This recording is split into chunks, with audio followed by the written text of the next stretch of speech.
Hi, everybody. Welcome to our channel, our Scientology Stories Peeling the Onion. My name is Mark Fisher, and I'm here with my guest, Mitch Brisker. How you doing, Mitch? Hey, I'm great, Mark. It's so great to see you again. Thanks for having me on. Yeah, and I wanted to mention to everybody that we are streaming this live on my channel, our Scientology Stories Peeling the Onion, but also on Mitch Brisker's channel as well. So if you have two windows, stream it on both. Yeah, that would be great. We could both use the views, and we could both use the subscribers and all that sort of thing. Anyway, I wanted to mention, we're not going to start immediately because we're waiting for people to get in here into the chat and everything. But if you have a question in the chat, please write the word question. We are going to answer questions. We're also going to put your comments up as well. And I'm going to be interviewing Mitch about his book. And we're going to talk about that. I have different questions I have for him on that. And then if you've got any questions, like I said, please ask in the comment section and we'll put it in there. Please be respectful, just like anybody, you want to be respectful. And, we're excited. I'm excited to talk to Mitch because I read his book and I've been meaning to interview him about it because it's really, really, really a good read. Thank you, Mark. Anyway, yeah. And then if you want to super chat, super sticker us, of course, we'll take that as well. And no problem with that. So with that, I wanted to let's start welcoming some people in here.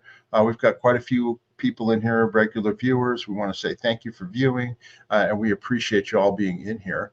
And I want to show, this is Mitch's book here, Scientology-The Big Lie, How I Made an Evil Cult Look Good by Mitch Brisker. And this book is available on Amazon.com. It's also available, Mitch, I think, on your website. Is that right? It is, and at Barnes & Noble and at Google Books and Apple Books. So, and if you want an autograph copy, too, you can go to Mitch's merch store on his channel as well as on his website. And you can get an autograph copy of the book. And, it's doing very well. But if you want to order it, like I said, you should. I bought 2 copies of it, actually. I bought the Kindle version first. I bought the Kindle version because that came out first, and then I ordered the paperback, which I have actually right here. I'll pull this down here. Right. Well, when you order a Kindle, thanks, Mark. When you order a Kindle or an audiobook, and then you order a hard copy, whether hardback or paperback, we call that the trophy version, the trophy copy. That's the one you put on your shelf. So thank you very much. Well, and that's why I did it too, actually, because I wanted to have a hard copy. I do that. Kindle, you can't show it or share it with anybody, Yeah. And I'll comment. There's a few things I wanted to say about it too. Okay. Just to start. Yeah, go ahead. Yes. No, just to start off, I wanted to mention a couple of things, right? Okay. I read your book and first of all, it's a fantastic book. Be very humble here, Mitch, because I'm going to blow your horn here. You're a fantastic writer. I'm not surprised because you're a pro and you're a professional and you were, used to it. But you're just a really, really great writer. I mean, not only do you tell the stories great, but then you also put in like references to like different philosophers or different things in the chapters which correlate with what you're talking about. And it's just a very instructive read. So I really enjoyed that, number one. Number two, it's really well designed. It's really well designed. I mean, the actual cover artwork, here we go. Cover artwork is great. But what I also love about it is each chapter has like little drawings that go with the chapter. Here, I'm pulling one up right now. Like these little drawings and stuff, and they're really great when you look at them. You know what I mean? So it's well worth it. Get the paperback copy. Well, I was very lucky. I was able to engage the talents of an extremely talented book designer who's done a lot of books, who had been an old friend of mine. That person has chosen to remain anonymous. They are known only as the pseudonym I gave them, which is the Mermaid Cafe. So, I was really lucky. And like I went through each chapter, I had envisioned that idea with the little icons, and then I kind of described each one. And I pulled a lot of visual references for what each one should look like. And then that person interpreted that. And just so you know, it's kind of the main artistic inspiration is an American German expressionist carver, a wood engraver by the name of Lynd Ward, who was a noted book illustrator. He was maybe the inventor of the graphic novel, in that he was known as the author without words, and he did very complex novels just in woodcuts. And so, if anybody's interested in that kind of stuff, you could Google Lynd Ward. His books are still books of his work is still available. And his work is a big inspiration in how my book looks. Yeah, Leslie Bishop is a member of our channel, and she's being sarcastic here. Mitch has a hard time accepting compliments, but they're well deserved. Well, because I think it was Mark Twain who said, I have a tough time accepting compliments because they're never enough. So he also said I could live on one good compliment for a month. So Mark, I'm good for like the next 6 months. Thank you very much. You're too kind. Yeah, no, but the book is great. It's really well written, like I said. And I know you were recording. There was a question in here about the audiobook. You were recording that, but it looks like from your studio that maybe you've completed it. What's the status of the audiobook? So it turned out to be a much bigger challenge than I thought. I will be in this studio as long as I'm recording it. So okay, once it's done, I'm tearing this thing down and I'll redo the streaming studio. Okay, great. So at some point, then it will be coming out in audio, and I'll probably listen. Yeah, to it. I have some media from a foreign English speaking country. I have a TV show interview hitting the end of this month. I was hoping to have it ready by then, but I don't really. It was really difficult. I mean, I've directed hundreds of hours of people speaking narration and books and stuff, but I'm recording it myself. I mean, it's not like I can go out and run a studio. I'm recording it myself. I'm sitting on my shoulder directing it, and I'm the talent. It's really tough. So I finally got it down, and now I'm starting to move forward pretty rapidly. I understand. Well, I mean, not that this is how to make an audiobook, but I've spent so much time in this cramped little space capsule that somebody asked me about it, and I'm just happy to talk. So no, it's great. I mean, that's my preferred way of reading books in these days, because I'm in the car and I listen to them and all that. But so what I did with your book, because I started with the Kindle version, but then when I got the paperback version, I just decided I'm going to read a chapter a night. You know what I mean? And then I got caught, and then I was reading like 3-4 chapters at a time, and you know what I mean? And it really picks up for me, because my background, of course, is I worked at the Gold Base. I was in Scientology from 1973 until 1990 when I left. In the last 6 years, I worked for David Miscavige in his office, and then our sort of paths sort of crossed in the night, because you got hired as a professional director, and then it wasn't maybe 4 or 5 months later, 3 months later, that I was gone for good. And then you picked up doing all sorts of professional things that you talk about in the book, which we're going to go through. And I have some questions for you about that. Sure. But, so I was really fascinated by the later stories, because I wasn't around then. So I could totally place myself in those areas where you were at, because I had those same type of experiences just at a earlier time. Yeah, I mean, I've wondered, Mark, since I've met you and we've become friends, I've wondered, like, my early days at Gold when I came up in 1990, and I was very naive and very gung-ho, and I was very much dedicated to my career and to lending part of my career to my religion. It turned out that they just hoovered the whole damn thing up. But I have this picture of David Miscavige and his entourage coming around the corner near where the garage is up at Gold Motor Pool. And thinking, oh, that could have been the day that David was assaulting Mark, because I didn't know about any of that. And I just wondered, maybe if you just yelled a little louder, you might have saved me 30 years of grief. But I guess so. I just have to say one more thing. Even though we never met during the 4 or so months that we overlapped, it is a big space. You can be there for 30 years and not meet somebody that's crazy. But you did a lot of things that affected the area that I went into. So I experienced a lot of your thumbprint without knowing who you were. So I hope you're going to ask me questions about that. Like a lot of the materials. I have questions about it. Yeah.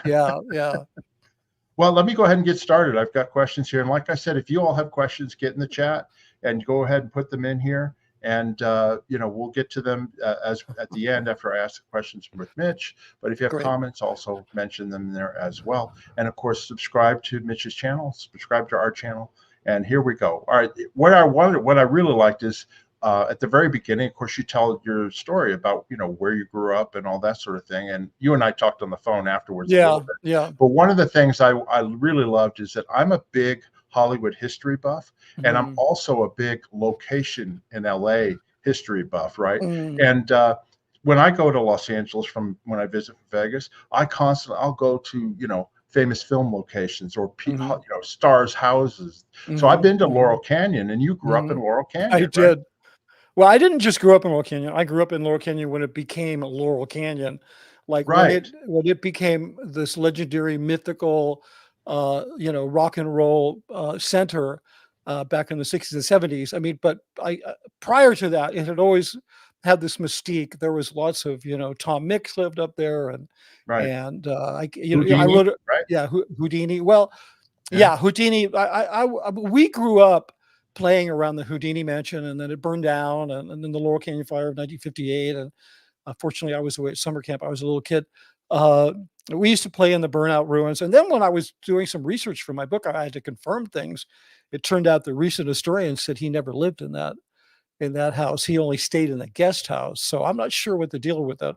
I know Jim Morrison also lived in the guest house for a good time that he was in Laurel Canyon, but yeah. And it's that's it's why I got fascinated because that's my music scene. I mean, I'm younger than you are a little bit, but a not little by bit, much. yeah. But the '70s music, early '70s, Oh Joni yeah, Mitchell, yeah. the Yeah, Crosby, Jackson Stills, Nash and Brown. Yeah. Young, Oh yeah, yeah, the Monkees, they yeah. all lived up Yeah. there in Laurel Canyon. So when I finally went several years ago, I was surprised when I drove in there. It's almost like you're back in the woods somewhere. I mean, it doesn't remind me of Los Angeles, No, it's Laurel not. Canyon. I think that was part of the real draw. If anybody's watched any of the various films about presentations, documentaries, whatever about Laurel Canyon, one of the great draws is that you could feel like you were in an urban area, like in a rustic urban area. In 10 minutes, you could be at the Strip and you could be performing or watching at the Yeah, Whiskey Go Go. So it was pretty crazy. It's a crazy place to grow up. yeah. I don't know what my parents were thinking. My mom wanted to move to Brentwood, and my dad found this house in Laurel Canyon, and it was woof, it was crazy. I mean, we literally used to hear like the birds rehearsing on Cass Elliott's deck on Sunday afternoon from my backyard because it was Yeah. a really wild place. And then you actually lived on a street that next time I go to LA, I'm gonna go by Oh your yeah, old I'll take you house there. I'll take you because there. you're like I've been to the store, the country Yeah, store or whatever, and then right. behind it, everybody says that's where Jim Morrison lived. Well, no, I've been there there, is, but if yeah, you there go is further, then yeah, it's where you live, right? down Where you off live. the access road, Honey, what's it called? Honey Honey Drive? Drive. Yeah, Honey Drive. Yeah, and And then there's and then you met what I loved is when I'm reading the book, you talk about, the only apartment complex was right across from it was built back in the 20s and 30s, and it was a brothel, you know what I yeah, mean, for it was a Hollywood brothel. Yeah, executives and stuff, right? So I yeah, immediately went to Google Earth and I actually zoomed yeah, in on Honey yeah, Drive, and there's that L-shaped apartment place that yeah. you describe because it is prominent in your book in these Oh yeah, stories yeah. early on, and it's right there. I was like, it's amazing to me, Yeah, technology these days, you there's a take you right few of there. these. There's one in Beechwood Canyon that was designed by a Hollywood production designer. It's very famous. It looks like a gingerbread, like a Hansel and Gretel gingerbread, like a village of little apartments. And these were places, back in those days, the actors were on contracts with the studios. Then eventually that became illegal, antitrust and all that. But they would sort of recruit these starlets, and they would put them up at these apartments, and then sometimes they'd offer them some little extra work. So yeah, it was, yeah, absolutely, it was a brothel the way it's designed, and a lot of interesting actors and musicians lived there over the years, and so I met some interesting people there. I mean, not only did I grow up in a really kind of storied place, but I grew up on the street where crazy stuff had happened in the past. So Yeah, no, I Mark, we were understand. used to it. We were just so used to like seeing, yeah, it's stuff. Yeah, it was like, Well, and I've watched those movies on Laurel Canyon. yeah, I've seen at least two of them. There are YouTube, videos shot where people walk down the street and show you the different places. They're really yeah, interesting. I read a book and saw a movie on the Chateau Marmont, which is oh not that yeah, far away, yeah, and the whole Sunset Strip. I mean, I've always been fascinated by that whole area. yeah. That's where Chateau Marmont. That's where John Belushi passed away, Yeah. overdosed. Yeah. Well, and then I have another fascination, which is kind of a guilty pleasure of mine. A friend of mine turned me onto this site, and this is a little morbid, but it's a friend of mine turned me onto this site years ago called Find a Grave. And I like looking at cemeteries. I like looking at cemeteries where famous people are buried, and I go visit them. I've been to the Westwood Pierce Brothers one 3 times over the last 15, 20 years. And then I finally, last time I was in LA, went to the Hollywood Forever Cemetery, which I'd never been to. Yeah, that's Studios. And it's amazing, all the famous people that are buried there. And, it's, they're not their body. I mean, their bodies buried there and all that, but it's just kind of cool just to walk around and just sort of reminisce about the different people. Cemeteries are for the living. They're not for the dead. So. Well, and then there's a great YouTube channel called Hollywood Graveyard, where this guy does whole videos where he goes through and he does little clips about the person. Like it could be some obscure actor from the 40s or whatever, but they'll talk about him and then they'll show like a little clip or whatever and tell you a little bit about the history. So anybody who's interested in that sort of thing, Hollywood Graveyard, fantastic. It's a fantastic. I'm going to check that out. Next time you're in LA, I'm going to take you on a tour that'll blow your mind. So, because I have a lot of stuff I've never seen published. But and then the same thing too was like when I was a kid, when I was 10 years old, was the Manson murders, and I was fascinated by that when I saw the Life magazine cover of Charles Manson, who I had no idea. Later, I found out, he'd been involved in Scientology and Dianetics. You know what I mean? But I got fascinated by that too. So I've gone to like Cielo Road or whatever. That house is Cielo. Yeah, I used to hang out there. My best friend's girlfriends lived on that street. And I don't know if you saw, I did a stream about I went to a party when I was 19, 18 at Dennis Wilson's house. I mean, don't even ask me how I ended up at Dennis Wilson's house, the Beach Boys drummer, because in those days it was just like you found out open door. You just came. Yeah, right? You found out if your invitation was you knew about the party. If you knew about the party, you knew somebody, so it wasn't a problem. And I walked into a room and confronted Manson and 3 of the family members, and I didn't put that in the book, but I did a stream about it. Because I didn't know who it was. And then 2 months later, when we saw him when they were arrested, the murders happened, they were arrested. We were like, whoa. And then I used to spend like many weekends, like 4 houses down from the Cielo Drive residence, because my best friend's girlfriend, like she lived there with her parents. So we used to hang out there in the guest house over the garage, and it's crazy stuff. I mean, that thing I was the age where, when the Manson murders happened, you really felt it, because if you had long hair and you looked anything like a drug user or whatever counterculture, you were a potential murderer for a good couple of months, and it killed everything. People cut their hair, they changed the way they dress, they moved out of town. I mean, the Manson murders don't get enough credit for killing the era of flower power and the whole hippie movement. I mean, that was it, done. Yeah. So. And I'm sure you've seen this movie, but Once Upon a Time in Hollywood, I think I watched it. Yeah, I hated it 5 or 6 times. Yeah, 5 or 6 times I've watched it. I hated it for 3 days. We could do a whole stream on that. I hated the film for 3 days. And then on the 4th day, I went, well, it was called Once Upon a Time in Hollywood. It wasn't a documentary. Because my initial reaction was, those people did not die so that Quentin Tarantino could make a really hip, cool, funny movie. Like it kind of, yeah. And so like but it was like his other ones, Glorious. Yeah, not really. Gunning down the Nazis and all that. You know what I mean? In theater. Yeah, but come on, Mark. Who doesn't want to see Hitler, alternate history where Hitler. But the Manson people, like, anyway, it really bugged me. And then when I thought about it, and I thought the way he switched everything up, he did some great things. Pandora's Box doesn't exist anymore, but he did put it. The club where we used to hang out. The Beach Boys used to be the house band there, but he put it on Cahuenga Boulevard. The acting is amazing too. Unbelievable. How about Musso and Frank's? That was great too. That location. Yeah, that was great. I practically grew up eating there, but I watched very carefully all the accuracy in the film, and the one thing that was really inaccurate was where Pandora's Box was, because he had it on Cahuenga Boulevard. But the one thing that Tarantino nailed that blew my mind, and like I said, on the 4th day, I fell in love with the film. I had to get over my own weird biases. The one thing he nailed that you will never, ever get unless you were a native of LA is when the Brad Pitt character, the stuntman, made the drive from Cielo out to where he lived in a trailer in Sunland, right? On the like that, it Yeah. was like this long freeway drive. It was not in real time.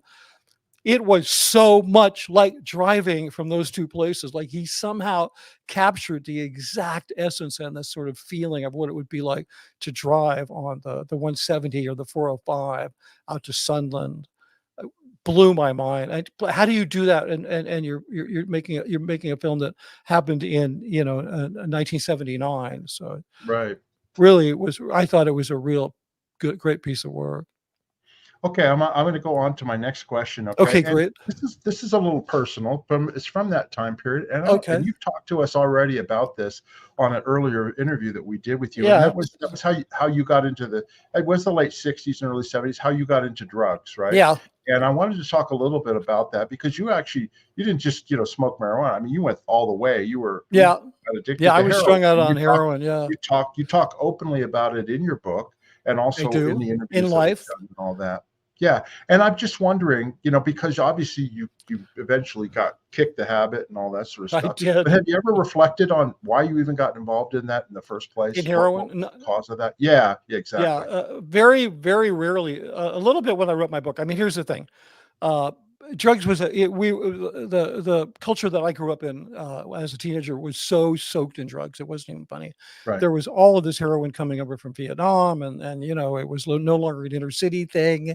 And I had whatever it was, whatever some level of anxiety that I had, because drugs, in my estimation, you only get involved in drugs because you're some kind of trauma informed situation in your life, like you're disconnected from something. And at that time, I mean, I think I was 15 when I first did it, and that's a really rough time. I mean, you're starting to disconnect from your youth, your childhood, and you're having to form a future adult thing, and it can be very stressful. I don't know what it was, but heroin was there, and I was kind of, oh, you're going to smoke weed? Well, I'm going to do heroin. It wasn't that I was competitive, but I was very open to new experiences and very much of a kind of ideologically counterculture. I never considered myself a hippie. I was involved in music and I was involved in art. And, I was 15. I was reading William Burroughs. I even read, believe it or not, the, what's his name? Hubbard's good friend who wrote Diary of a Drug Fiend. I can't think of his name right now. The famous magic guy who was one of Hubbard's gurus. Come on, somebody in the chat help me out. I'm just you're talking about Aleister Crowley? Yeah, Aleister Crowley. Yeah, so I was reading this stuff when I was a kid. Like, I really cracked me up when I found out that Hubbard had been informed by Crowley, because he was just such a lunatic. But I still have a copy of Diary of a Drug Fiend, Crowley's book, in which he describes going insane, and it's crazy. So I was kind of off.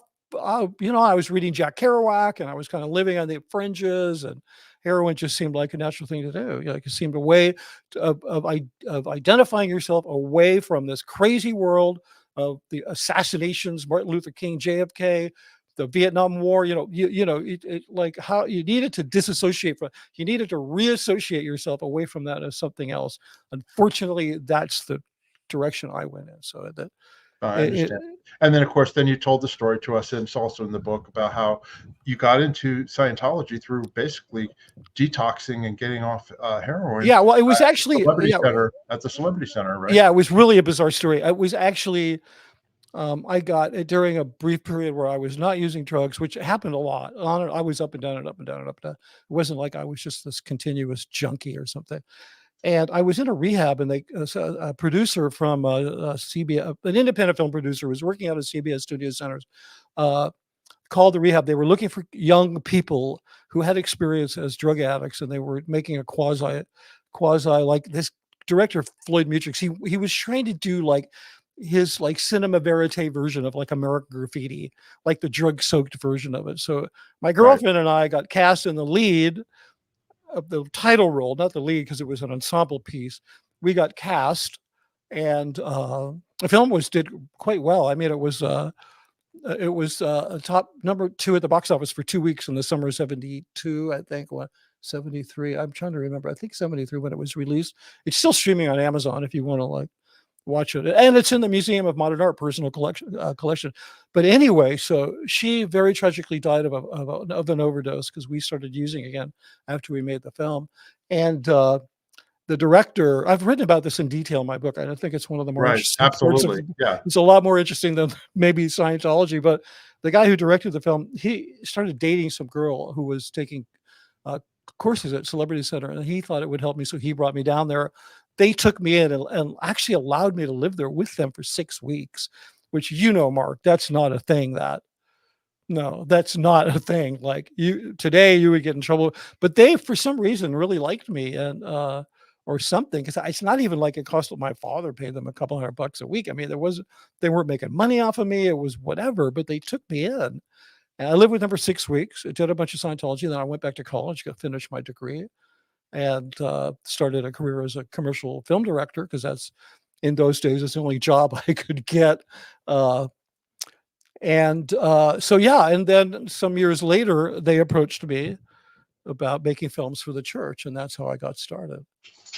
Yeah, and I actually looked up, you talk about when you went to college in the Yeah. Valley, I guess it was at the arts. It was like an arts Yeah, school. California Institute of the Arts. It's a really Yeah, noted and I art didn't know school. anything about it. So when I Yeah. read that in your book, I immediately Yeah. went to Wikipedia to look it up and see where it was located and all that. And I had no idea. It's a very famous school. Yeah, it's in Valencia, California. Yeah, And up by Magic Mountain, right? Yeah, actually, the off ramp is McBean Parkway, and then Magic Mountain would be 2 off ramps later. Okay. Yeah. So a lot when I was in school there, a lot of the media kids like who had skills in camera, especially in sound, they would get summer jobs working at Magic Mountain because they needed technicians to do things. So it's really funny you had a bunch of art students working at Magic Mountain. Well, But let me ask you this, okay? Sure. So you got into Scientology, and we don't have to go through your whole history of Scientology, but Sure. On the Scientology grade chart, where you go up the levels and stuff like that. How far up did you get, in your time in Scientology? Did you get up through clear and onto the OT levels, or what? Because I can relate. So go ahead. Yeah, by the time I got to gold, which is in 1990, I got to OT5.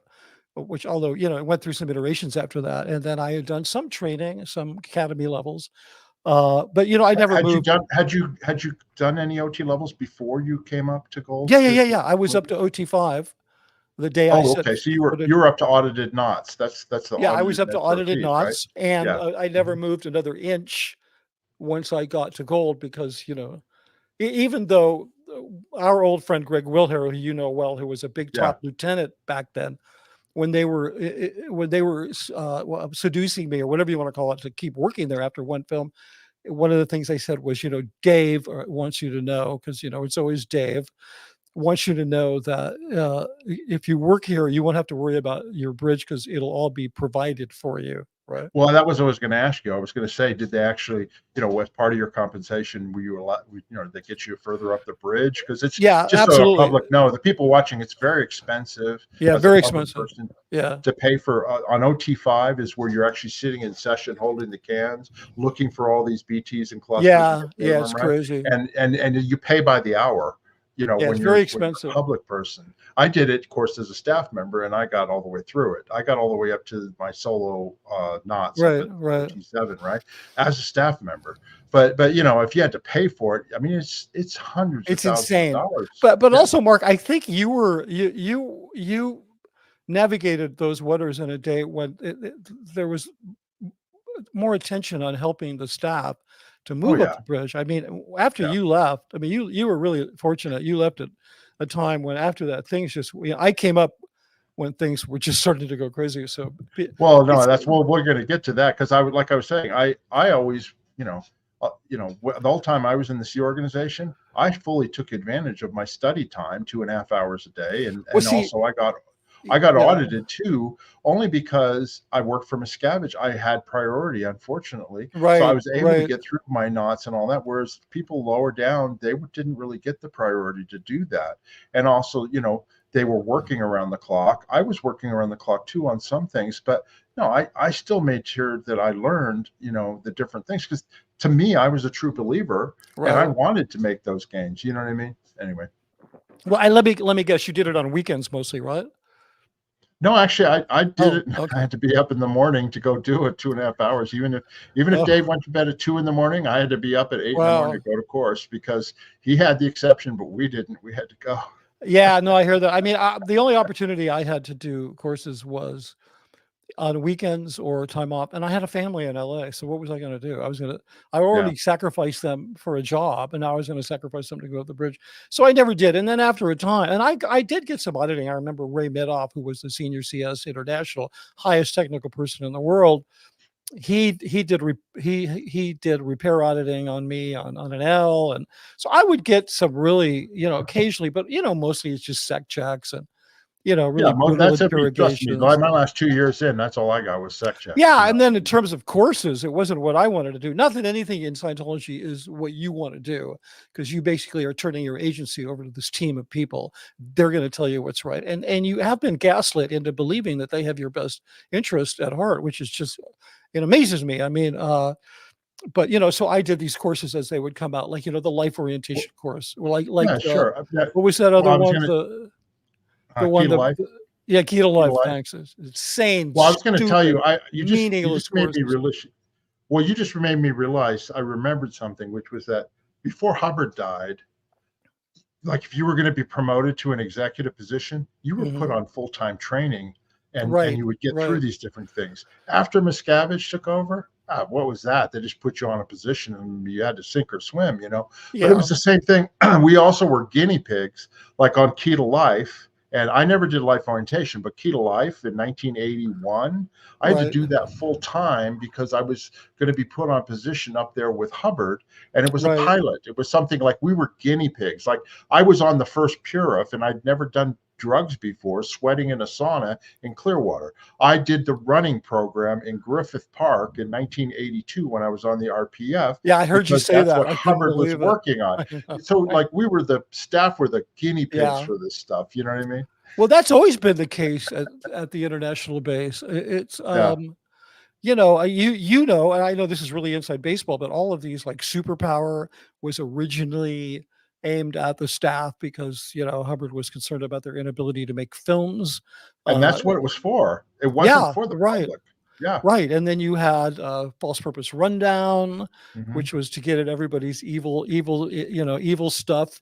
And then what else? The Truth Rundown. Yeah, Truth Rundown. To implant you with total misinformation and lies. Yeah, I had that. I was one of the few public that ever got it. So I understand really that. And then we didn't even.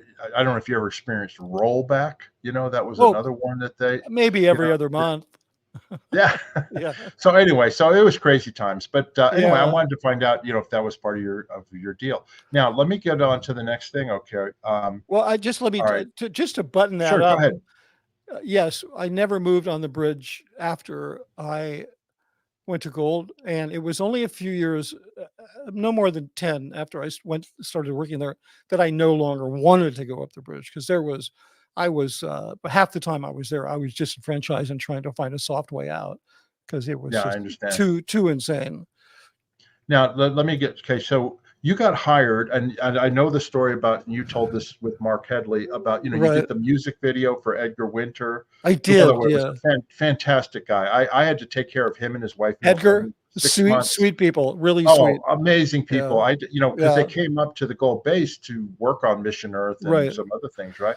And he's just a fantastic talent. I mean, I couldn't read her. One of the best saxophone players you'll ever hear, and did he sing? But his career was just sort of like Frankenstein and a couple other songs, But anyway, so you did that video, and then you did the dynamic. Yeah, and I just have to say, when Mark and I were, when Headley and I were talking about that thing, I was thinking of you, because I know you had produced that album. I didn't know you, but later I found out. Road to Freedom. Yeah. Well, no, that was from Mission Earth. This is that's great. But then also, you probably told a story on our channel too. I don't know if you know, on the Mission Earth album, they actually got Bruce Swedian to come up and produce and engineer the album, who was Yeah, Michael Jackson and Quincy Jones. yeah. No, I mean the No, did album you hear that sounded story? great. I'll tell it in a second. But Yeah, he was yeah. I brought did up hear it. there I heard it on your channel. because he liked the song Bang Bang, so they got him up there to mix and do all this sort of stuff. And because his wife was wearing perfume, and Hubbard said no perfume anywhere in my Right, studio, right. his wife got called out on her perfume, and they got in the car and they took off and never came back. Yeah, I used to joke that I remember one day we were shooting a film about toxins getting into your body, and we were making the point that there's a lot of insecticides and so forth in produce, and it's because gold is out in an agricultural area. I went and I hired a crop duster for, I don't know, they're really cheap. And I told them, just, fill the tank full of water and we're going to miss this field and I'm going to get a nice shot of it. And I was thinking, boy, if I ever wanted to take gold out, I would just go hire that guy and I'd fill that crop duster full of cheap perfume and just fly over the base. Because, for such a resilient group of OTs, man, that was the cheap perfume will send them running, screaming out of a room like nobody's business. Well, and shortly after we left in 1990, Janice, Terry, and I thought about, we should get a helicopter and drop flyers all over the base over there saying, like, if you want to leave, we'll be out here with a bus on this date. You know what I mean? And, yeah. Anyway, so you got hired as a director to come up and direct one technical film. Right? Yeah. And I'm going to give a little backstory from my side of things, okay? Because the Gold crew, the shoot crew, as they call them, right? Mm-hmm. They've gone through directors. They were not professional at all. I mean, they basically were trained by Hubbard and different materials that I had to put together and all that, and they could never get anything really literally through. Okay, so finally Miscavige goes like, that's it, we're going to hire a professional director. And that's when you were hired. And you came up, and I was going to ask you, what were your first impressions when you got up to the Gold base, when you actually saw it for the first time and got to see the crew and meet everybody? Yeah, I remember. Well, I wrote in detail about the entire drive to the base. Yeah, about getting there. I mean, my first experience at the base was going up there and meeting some executives at the Star of California, which is their faux clipper ship, which is just it's the most surreal image. It's this clipper ship that's moored to a desert against a pool. Yeah, it's moored to the desert, and it's kind of this great symbol for the ship ain't ever leaving here, and neither are any of the staff. I mean, they might as well just put a sign up. But what was my impression? Well, one of my impressions is kind of funny because Gold it's fashioned after the old Hollywood studio system that was developed by Thomas Ince. Thomas Ince was supposedly murdered by William Randolph Hearst, and he was good friends with Tom Ince, and Hearst gave Ince a bunch of money, his widow, some strange cash gift after Ince's death. And that cash was used to purchase the Chateau Elysee, which is today Celebrity Center. So Celebrity Center, the building has this weird sort of blood money past that nobody talks about. And so I was reminded of that when I was walking around Gold, because they embody exactly the old studio system, like all of the departments, which Hollywood still does. But in terms of owning their own theaters and owning their own actors and sort of the way they kind of overmanage everything, except Hubbard left a few key organizational steps out of the film production theory, which has always caused chaos at Gold and can never be changed. But my impression was it was a lot of people, the ones that were interacting with me, that were bending over backwards to appear stable, well-mannered, and tasteful, the way people do it who aren't, the way people who don't have taste, aren't well-mannered, and aren't tasteful. When they put on a show, there's something very weird about it. Like, it's too much. The food, it's too much.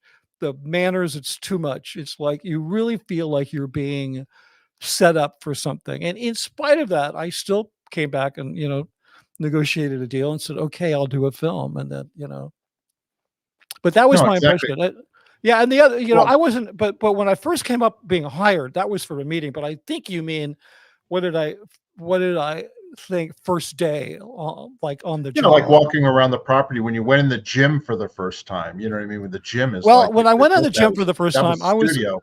I They was call it the gym, appalled. but it was a studio. Yeah. Yeah, the small studio. I was appalled because it was all painted white inside, and that was the first thing that told me that nobody here knew how to make films, because it's just a law of that a film studio is dark because you want to build light into it and you want to control light, so you have to start with no light. Usually, photo studios, like photography studios, are high key white, right? If Mhm. you've ever walked in a photo studio, it's common that they're like a high key white. Film studios are always black. They're dark. They're dingy. They might even be literally black. So I walked in there, everything was white. Even the floor was white epoxy, and I was just like, "This is going to be a nightmare to shoot anything in here, because as soon as you turn the light on, it's going to be bouncing everywhere. You're not going to be able to really control it." So that was kind of my first, my That's first. interesting. Yeah, that was my first I didn't impression. realize that. Yeah. Yeah, it was my first impression. I was like, "Oh, well, I'd been shooting for years in these Yeah. studios. Some of them were new, some of them dated back to the 20s, and they were all really dark and dingy because nobody ever sees the studio." They were really hung up on what the studio looked like, but the thing that nobody ever sees, because they do tours, they like to impress people. So it's really wrong priorities. The other thing is, the people were so incredibly polite to me. Everybody called me sir. Everybody called me Mr. Brisker. Everybody was like, as they call snap and pop.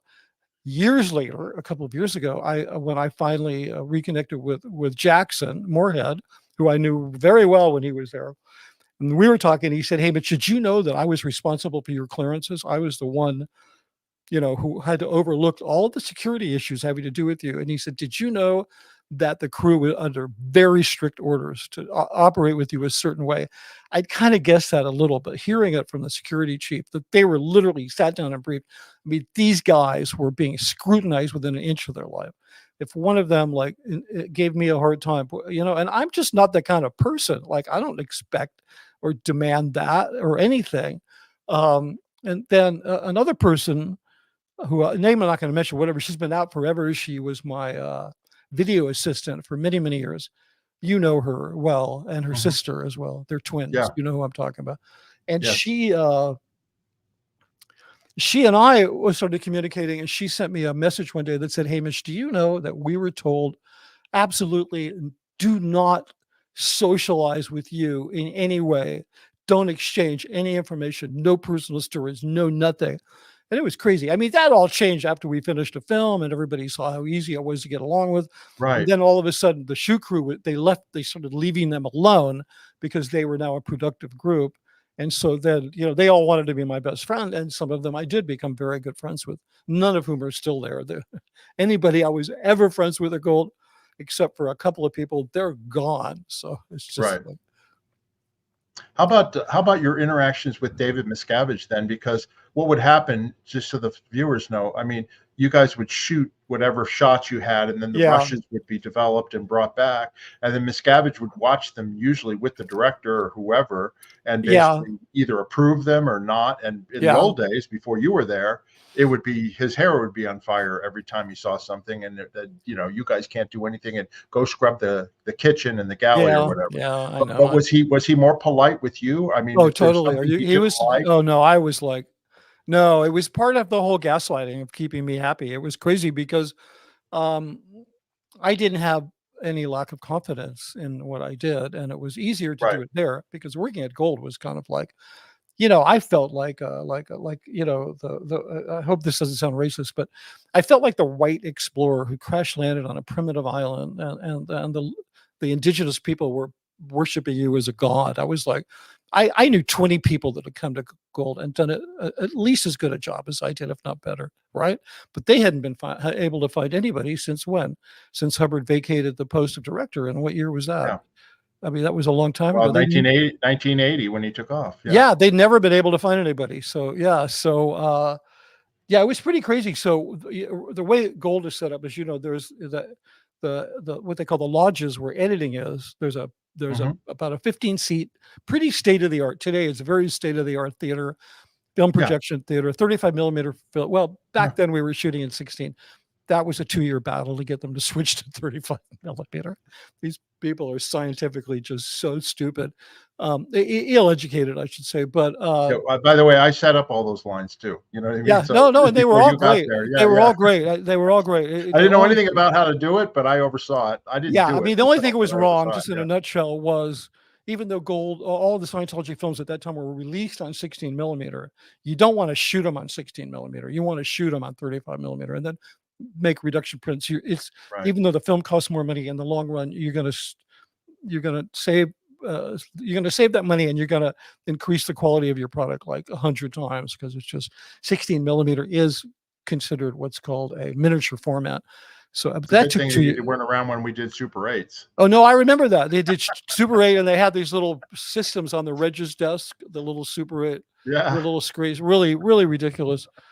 Yeah, I mean, yeah. Anyway, Miscavige, yeah. So there was a screening room where they did quote unquote rushes or dailies or whatever you want to call it, depending on what country you're from. And then within 100 yards, 50 yards, there's the dining room, right?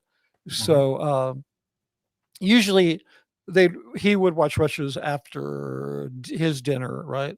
He'd go in the theater, sit down, and then I always knew how long the rushes were because I shot them.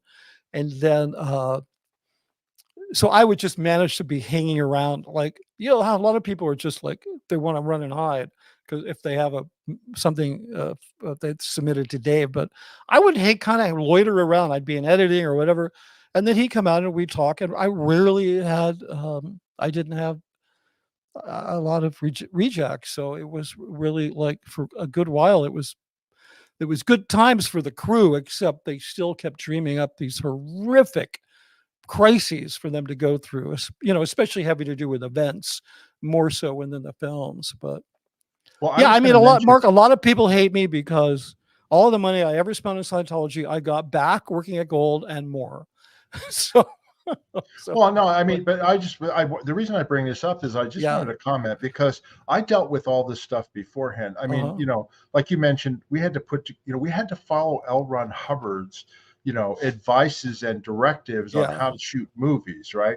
And I had to put together this packet of all those things called the Cine Bakes. I did the course. I had to do your I know course, you did. Mark. You cover it in the book. And then also I had to gather all these films, and we copied them from film to video for people of great Hollywood movies. It was 200 films. It was the full list was 200 and then also films. we did the books, the 5 C's of cinematography and all that stuff. So I put all that stuff together, and then the idea was Hubbard wanted these people to train on them and all that. But I think look, whether or not people agree with Scientology or anything like that, obviously your films were high quality when you did your first one. And Miscavige obviously acknowledged it because, as he mentioned in the book, you sent Greg Wilhare down to see you, saying like, Dave's really happy with what you're doing, and he'd like you to continue, how much money do you want? How your bridge is free? What will it take? Blah blah blah. And I'm like, So then Miscavige went and put my name personally. I was told by HCO, by the HR department, that he personally put my name up on their organizing board. That made it impossible for me to leave without quitting Scientology, which I was not ready to do. And that was that was like, everybody took that as a compliment. Like, who wouldn't want that? It was just the most devious, treacherous move without really consulting me, saying, what do you want? So that was just that was kind of unforgivable. Well, they love bombed you, right? Didn't they love bomb you? Totally. Totally. I mean, it was crazy. It was absolutely crazy. And then eventually they built that studio because so we're gonna get that next. But what I was gonna say is I had this realization reading your book, right? Which is that, Hubbard wanted to shoot these movies himself. That's what he wanted to do. He wrote the treatments. He wanted his messengers and the crew to learn how to do this, and he wanted to direct them, right? But he was unable to do that, even though there were crappy films that he did. Okay, you'll acknowledge that they were crap in terms of the quality. You can't even. He wanted to do them. You can't. But I was just go ahead. There's no words to describe. I mean, crappy. That's a compliment. Yeah. These films are But my point is that he wanted to do them. That's the whole right, reason why we were trying to get the base ready for his return before he died in right, right, right, 1986. That's why, I was charged with getting the materials ready and getting the cine crew manned up and getting them trained and right. getting, all the spaces done and all that, because the idea was get the all clear on the legal. Hubbard would come back and then he could shoot his movies. But I will give David Miscavige credit for this. They kept to that because, that's what L. Ron Hubbard said, except then he finally went, we're going to get a professional director, right? Yeah, And I'll give him credit for coming up with that, because that yeah, was something that would never have been considered before, because these were L. Ron Hubbard's films, but he hired you and you were a professional and you knew what you were right. doing.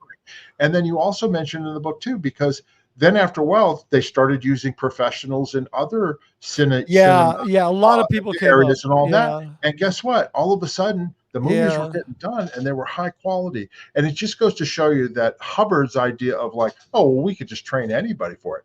No, you got to learn in yeah, Hollywood. I mean, I have my friend, yeah. him, who was the cameraman at Gold, who left Oh around yeah, the yeah, same yeah, yeah, time I did.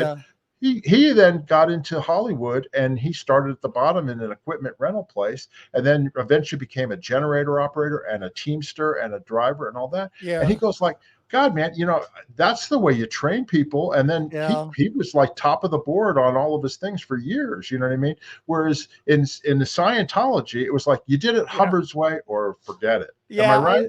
Yeah, you're totally right. I mean, a few people. Hey, I put a picture in there, Mark. Can you pop it up just real Yeah. quick? Yeah, there you go. You might have actually sent me this picture. I don't know, but I just wanted to show the audience to see real quick that this kind of overblown, picture Hubbard had of himself as a film director and how completely Yeah. ridiculous it is. Anyway, thanks for humoring me. Yeah, no, you're 100% right. I mean, I had some people reach out to me who I'd worked with for the first few years that I was up at Gold, who said, "Hey, listen, because working with you, I was able to go out and get a career," and they've Yeah. become really successful. So you kind of you need to be around people who really know what they're doing. I mean, you know, but then I was also forced to do things. You can take that picture down. I can't stand looking at it. We Okay. used to still work with that dolly, that ridiculous old moviola dolly. Um, but I had to do things like Hubbard's way, like the way you're supposed to break a script down. Every scene you have to do they didn't use the word, but it's called master scene coverage. But they dictated this very, very stupid way of breaking a scene down and the way you break the shots down. And so I had to shoot all those shots for every scene. I had to shoot the Hubbard breakdown for every scene. And then then it was like, because he said, a director should get all the coverage he wants to get, I could then shoot the scene additionally how I wanted to shoot it.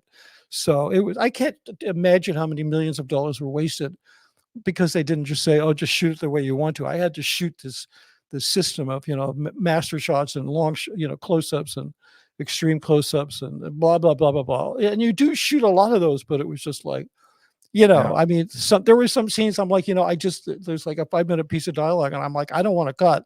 I ain't going to cut. So I'm just going to shoot one angle on this and I'll get a couple angles just for the heck of it.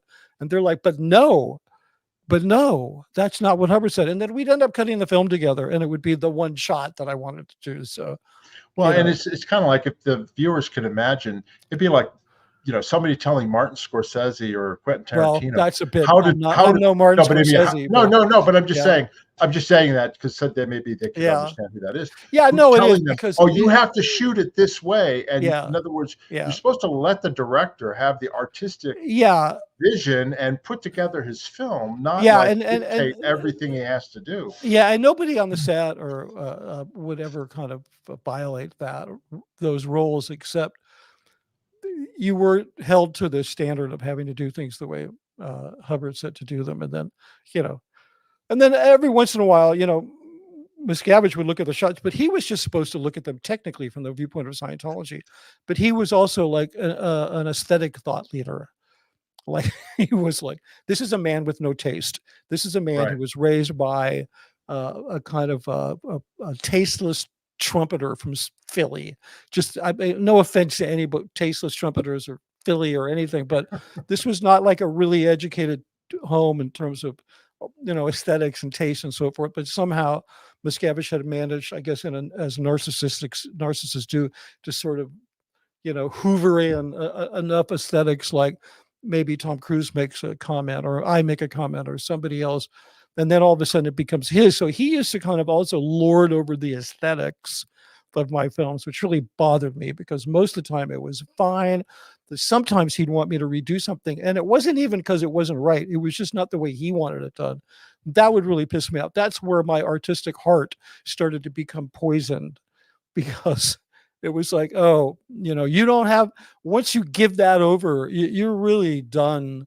It's kind of like, even though I'm broke and been unemployed for 3 years and whatever, I'm not looking for a job because I'm trying to create some projects and really like have it come from where I am as an artist, because I had the opposite for so many years. But that's just my little sob story. So well, I'm going to move on now, because obviously you proved yourself.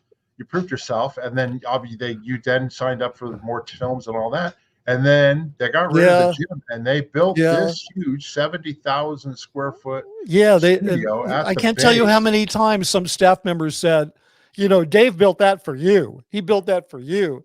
Like trying to make me feel bad. Well, I was going to ask you some questions about how did they build that? Like, obviously the RPF did not build this thing. Oh no, right? That was all private contractors. A professional contractor? Yeah, that was a bunch of private contractors. I mean, because they're in not just an earthquake zone, they're in the what do you call it? The fault map on gold. It looks like a broken windshield.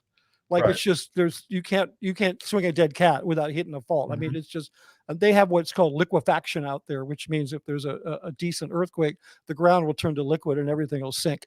They have the worst possible scenario because gold is in a 500-year flood basin. It all used to be underwater, so it's got that sand underneath it.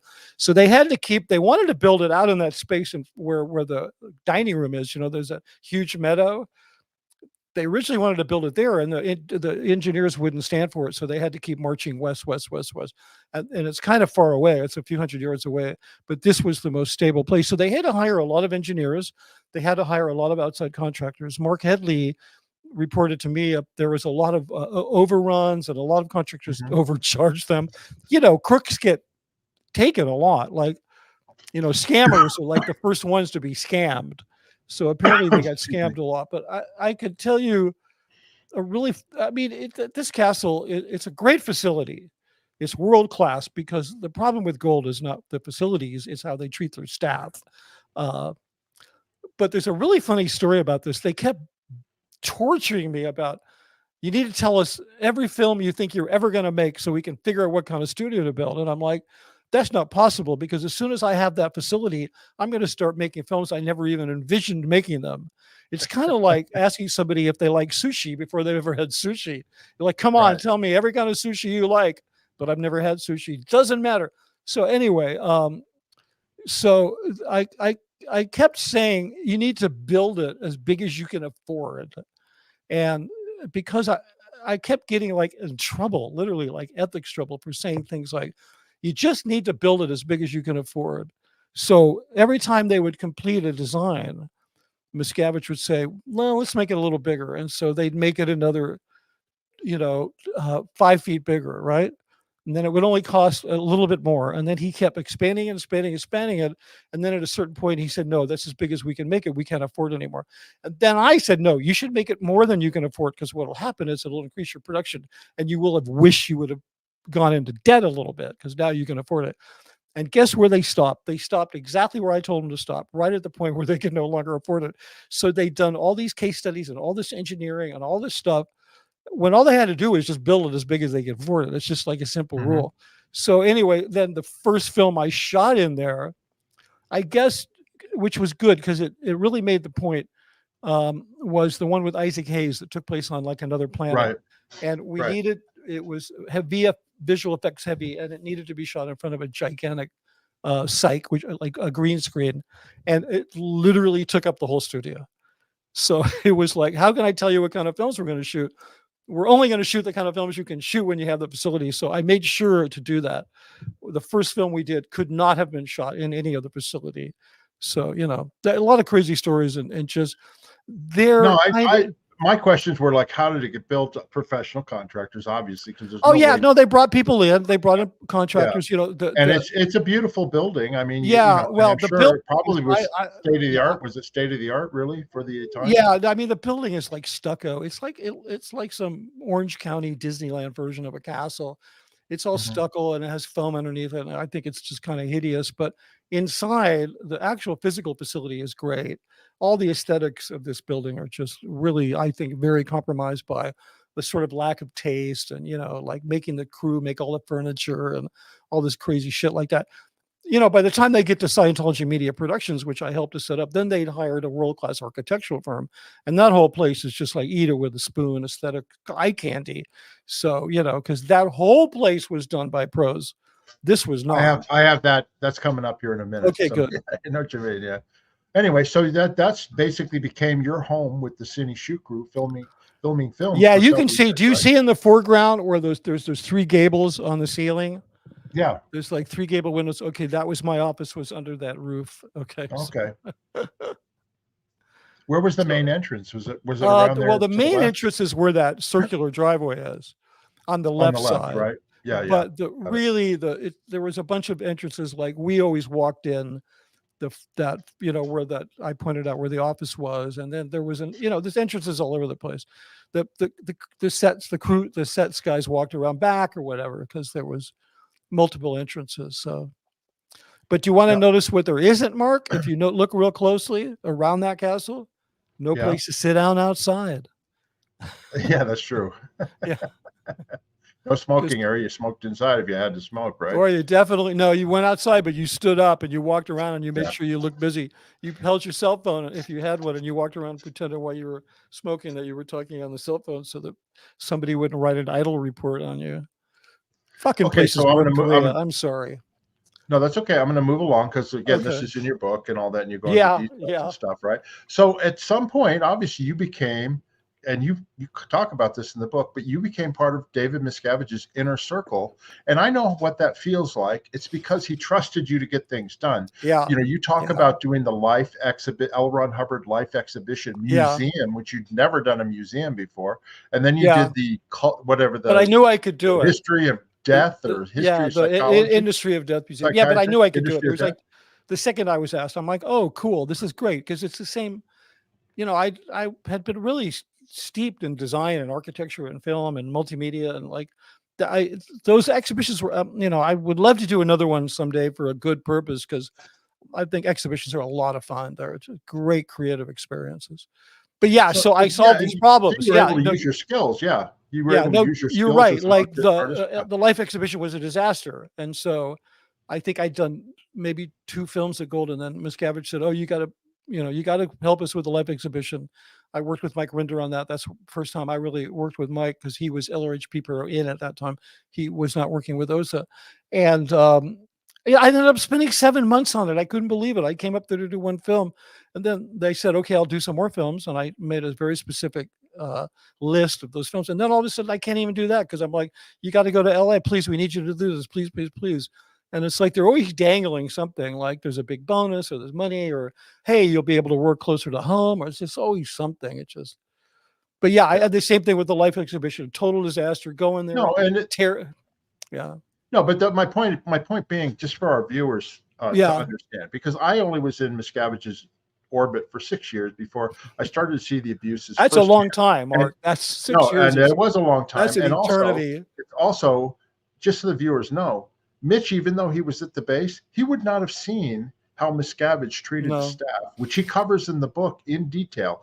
And because it's a 600-acre property, and he didn't do it in front of a professional or somebody who was not a Sea Org member. He didn't do that in front of people like Mitch Brisker, right? But I did after a while. No, I know, but I'm just saying it didn't happen. That's right. And that's right. Like I never knew that the week I came up, he was punching you in the face in motor pool. Right. I had no idea. People didn't know that. Most people didn't know that because it was not talked about. No. And so I just went, this is crazy. I'm getting out of here, and I left. You know what I mean? Yeah. But I just wanted to mention that when I gathered I gained that trust from him when I was setting up the different audio and Right. video lines and things like Right. that, because he could then be in Los Angeles and he knew he could trust me to get it done and do a good job. And I'm Right. sure that was Right. the same for you. Yeah, And totally. that had certain perks and Oh, benefits. Like yeah. I've talked about, I've got bonuses just like other people Yeah. in RTC. Yeah. And also I got, like you said, I got my auditing and things like Right. that, which I got priority over other people. And that's unfortunate. I'm not, trust me, the way the staff were treated and all that was abominable, and I was really sorry about all that stuff. But that's basically how Miscavige would keep you Right. on the hook, because Yeah. then when he turns on you, which he did on me, he Right. turned on me and did attack my wife, put her in the RPF, and then I Right. turned on him. Then you're like persona non grata, and he can't wait to get rid of you. I just wanted the viewers to understand that. But I was going to ask you, Yeah. No, it's totally true. what was it like being in his inner Well, circle for you? I'll tell you. Before I go on, I keep meaning to say that you compiled those books for the film guys to study at Gold. I just have to tell you, you did a really good job, because you found some of the most seminal books on the syllabus of some of the best film teaching institutions in America, starting with the 5 C's of cinematography. Hats off to you, Mark, for doing that, because Thank you. those are really good books. I Millerson's. still use them to this day when I'm pointing my Yeah. camera. I'm Yeah. The Millerson's book on lighting, the Spottiswoode book on editing. These are like seminal books that are still not outdated, because they deal with really deep principles and stuff. So you should put the list of film books on your site and say, hey, because if anybody wants to learn film, those are all really good books. Yeah. Yeah. Anyway, so even though like today we're editing digitally, the book on editing is done by a very famous British editor, and it's the philosophy behind editing, which still is it's not about the tools and whether you're editing on film or being in Miscavige's inner circle. Wow, it's a little stressful, because I always knew the closer I got that I was going to be eviscerated someday. Like was I going to actually escape unscathed from this? And like the worst of it was when I flew to England with them with he and Lou, his girlfriend, on Tom Cruise's jet. And then Lou came to me. I was going back to LA. They were going on to Ireland, and they'd invited me to go with them. I didn't want to for a number of different reasons. I just didn't, because so she came to see me and she said, we would like you to take a larger role in the organization. I don't know what she was talking about to this day. Maybe it was, because I got reposted to SMP as the senior director. I don't know. But I tell you, Mark, when she said that to me, like in any other corporate situation, you'd be thinking, this is great. I've achieved success. But in that organization, I was like, I'm a goner. That's it. I'm done. If his top lieutenant is coming to me saying, we'd like you to play a larger role in the organization, that's it. My life's over. And sure enough, within a few months, I was in trouble. I was busted, sent back to Gold. Miscavige never turned on me. He had people do it. So he had people do it for him, because that was another one of his techniques.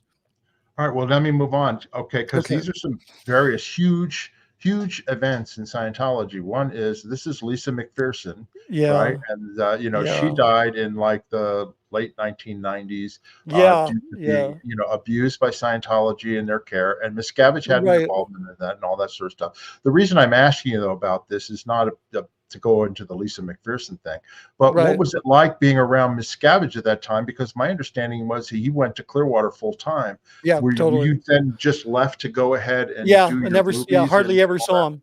What happened was, I didn't know totally what was going on. I knew that he and Mike and some other people were in Clearwater handling a legal case. I'd heard about the tragic death of Lisa McPherson. Miscavige was just gone. Before he left, he came to me, or he wrote me a dispatch, as we call it, a communication, a dispatch. And he said, I had sent him a film to approve, right? So remember, every day we do those shots, and then I would have to write a CSW, which stands for, you've described this, completed staff completed staff work. Yeah. And did you know, Mark, I found a manual up at Gold, the CSW, you must know this, I think. It was taken from the Air Force manual. Yeah, it's like a military thing. Yeah. There's a thing in the Air Force manual that says completed staff work and the same thing. Right. But you'd have to write a detailed proposal about why what you did was okay. So I would have to do this every day. It was a very time consuming. And that's when, Greg Wilher came to me and assigned me an assistant, which turned out to be Lisa Schroer, one of the turned out to be one of the most evil people in the world.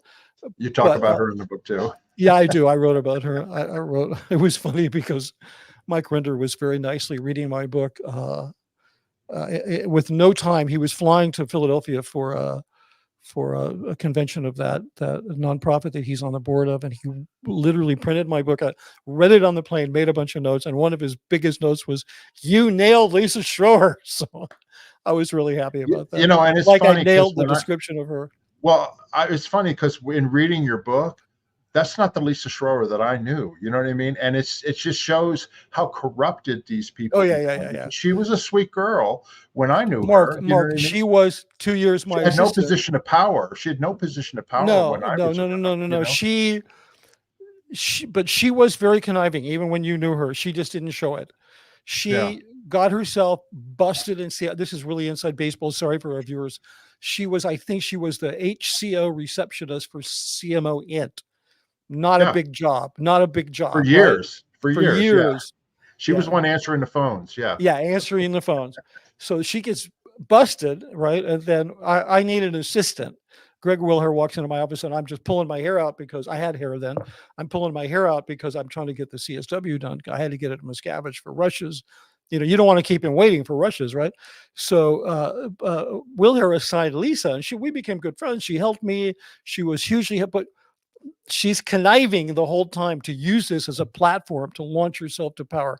From her post as my assistant, which Miscavige created the post of the director's assistant, which is not an assistant director.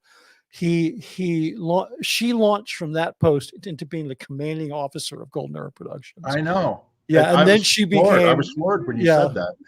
Yeah, no, because that was a thing you could do. Like people would attach themselves to me, Sea Org members, because they thought they could then use that as a launching pad. Like, because it's like a social climbing type of thing. Yeah, it is, so I had it didn't used to be like that, but right. I was just saying with Miscavige, obviously, I had a lot of people you wanted to get in his favor, and so you attacked other people and you beat them up and you do stuff. So a lot of people that I thought were my friends were just. It was like it was worse than Hollywood. Like, in other words, backstabbing people that are trying to just use their connections to get somewhere, and it's just a lot sicker up there because nobody has anything. Status is based on your post title, or if you have a cell phone or a beeper, then you're important. And it also becomes a survival mechanism for the staff member that they figure that if I don't beat up or yell at this person, then they're going to beat up or yell at me. You know what I mean? That's how twisted it became. Yeah, I described it as the Miscavige style of management is if your juniors, the people under you, do not fear you, you are considered a bad manager, and that is very much a goal based. I'll give you, and not to toot my own horn, right? But that was the biggest criticism that Shelley Miscavige had about me, which is that, Mark, you never yell at anybody. You need to get tougher. You need to yell at people. You know what I mean? Because that wasn't the way that I handled things. I actually would go in after Dave went in and tore somebody's face off. I'd then stick around and say, okay, let's figure out how we can get this done. What do you need? How can we fix this? How can you get done? You know what I mean? It was not like you need to do this and blah, blah, blah, blah, blah. Or what was that one that Jenny DeVoch did? COB. To me? Oh, you're it. You're it. COB's counting on you. You're it. Like to see that doesn't solve anything. Well, you know what I mean? I just have to point out this one thing, Mark. Okay, so there's this incredibly, and a lot of your viewers do too. There's this incredibly important seminal work called Science of Survival, right? Mm-hmm. And boy, if you read this book, you know everything about human prediction. This is the prediction of human behavior. This is the book that says at the emotional tone level of 1.1, that's where you find your homosexual, your pervert, your blah, blah, blah, blah, blah. But as it goes up the tone scale, this is Scientology, right? It says at 4.0, which is a very high tone, that a person at that tone level will inspire people around them to creative efforts. And so that was your viewpoint was, well, you can, because you can inspire people around you, but theirs was to put people in fear. So they weren't even following the edicts of L. Ron Hubbard when they were doing that. The place is, and it started with Hubbard, it's a bottomless pit of hypocrisy, like, because there's so much of what they preach that they don't follow. And I'm not saying that if they preached what they follow, it would be a good movement. It would be corrupt from day one. It's just rotten to the core. It's a con game. There's nothing about it that's good. I just Anyway, I don't don't want know to how be we got up on that tangent. What's that? No, I don't know how we got off on that tangent. It was Lisa Schroer, but anyway. Yeah. But then it just made me Yeah. remember that that's not the way that people treated each other. But then No. it became that way, and that's when I was like, I'm out of here. Well, But Mark, you remember there were a lot of people that were really nice to one another, but it was absolutely, yeah. But they were and key. Listen, and they're good people too. You know what I mean? Deep down inside, they're good people. Yeah, they're there for the reason not to do evil things. They're there. They think they're saving the world. Yeah, no, it's totally true. Yeah, I mean, they weaponize people's empathy. They weaponize their vulnerability. They do all kinds of crazy shit. And there's a lot of good people that are trapped into Scientology. One of the reasons I didn't speak out for a while is because there's some people at Gold that I really care about. And I thought, well, I'm just going to live my life. I'm not going to go back and spit in their ice cream. But then I realized, that keeping silent never helps the abused. It only helps the abuser. And the more I speak up, maybe they'll get to have some of their life before it's over. Because there's some good people up there. So. Yeah. Anyway, then there was this other thing that you mentioned in your book about the Truth Rundown came out, which was in the St. Petersburg Times in 2009. And this was when Marty Rathbun and Mike Rinder, but Mike wasn't actually, he was behind the scenes on this because he hadn't come out fully yet. But Marty was then involved, and then Amy and then eventually in the second round, I was in there about getting beat up by Miscavige, et cetera, et cetera.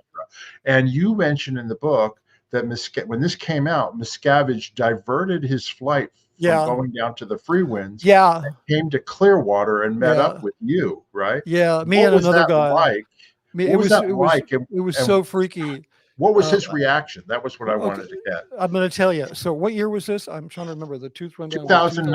2009. Okay, so this was after Anonymous. Anonymous was in 2008. Right. Okay, so you can kind of fold my career working for the church. You can fold it in half: before Anonymous, after Anonymous. I mean, literally, because up until Anonymous, I was a white hat guy. I made films. I made positive propaganda. I made TV ads.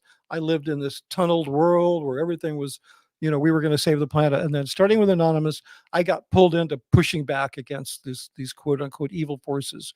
I got pulled in there because there was not a lot of smart people.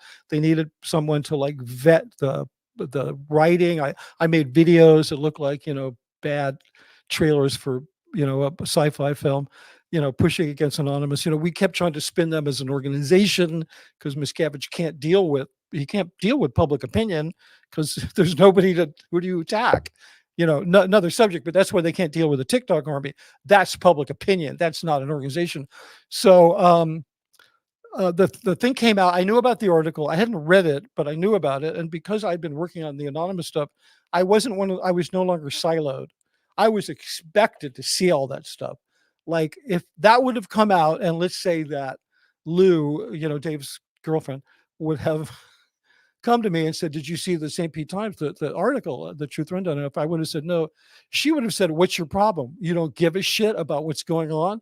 Like literally, I got put in. I know the feeling. Marty Rathbun said the same thing when he was in Clearwater. He was doing training when Lisa McPherson happened. He wasn't even involved with any of the OSA stuff at the time. But when Miscavige called on the phone, he said, "Why aren't you involved in this?" In other words, exactly. You should have known to just jump in and handle it. So I would see everything. I mean, I knew what was going on, right? Because I never knew if I was going to be called. I got called like to do a squirrel buster thing, fly down to Texas and harass Marty. But I'm like, I hated Marty. I hated him from the day I met him till today. He's just a really sick person. He's just a complete weasel. Mike, it was a good friend, and I have a lot of respect to this day for Mike. Mike has gone through his own trauma and is, whatever. And I think he's done a lot to make up for whatever it is he may have done or not done. But we always had a very good relationship. But anyway, so I get this call. You need to fly to Clearwater. I don't know what the hell's going on. And they say, "We're sending a car to your house. You need to go to Clearwater." Right? It's like, I don't know. It's like 8 o'clock at night on a Friday or something. I don't remember. But I was at home in LA. And so I'm like, shoot, I better pack a bag. So I get packed before I'm done. There's a car outside waiting. There's like a town car waiting to take me to the airport. Right. So I'm like, a real quick, I throw my bag in the car, I hop in there, I go down there, I meet another guy that I was working with who was a writer. And I didn't really write him in there in the book because I think his part was really insignificant. So then I get taken into the Fort Harrison, and I don't have to do any of the shit. Like, I go in there and the routing form is filled out for me already. All I got to do is sign it because they know who I am. And I'm not staff, I'm public. So I got to go in through the front door and get a nice room and all that shit because I'm being treated like a VIP. So I get led into really like the presidential suite, whatever that room is they have in the Fort Harrison. It's just like on the top floor, and it's like insane. Like there's a grand piano in there, and it doesn't even take up any room. Like, it's that big. And David, he's a mess, man. He's a disaster. He's like so beaten up, and he's hasn't shaved in days, and he looks like shorter than he usually does, and he's always kind of shockingly height challenge, which is, I don't blame him for that because it's not something he did. I blame him for other things. But he's like wearing a t-shirt, and he's just like, and his hair's mussed up, and he's sitting like a little kid on the sofa, and he's just telling me about, they did this on purpose. I know they did this on purpose. They know I'm on the way to the ship. They know I'm about to do the maiden voyage, and Marty and Mike, and Marty and Mike, and Marty and Mike, and he's just going on and on and on and on and on. To this day, Mark, I was never asked to do anything about that. I just flew down there, hung out for a couple of days, listened to him fucking complain. And I kept waiting for, like, we need you to write a website, work on write something, blah, blah, blah, do something, nothing. And I flew back to LA. It was just crazy. I ate. But when you said he was complaining, was he just complaining nonstop about Mike and Marty and nonstop about Mike and Marty, and also about what Tim, the two writers. Tom Tobin and yeah, I know who you're talking about. The writers Tobin and whatever. And I had known them because remember they did they interviewed me out for the article. Yeah, when they did the piece about Joe Childs and Tom Tobin. Yeah. So do you remember a few years before the Truth Rundown, they had done another piece called The Man Behind Scientology, who's a big and they were sort of softball. They like treated Miscavige decently. They made him feel important. This photo is from that when they did that's the one.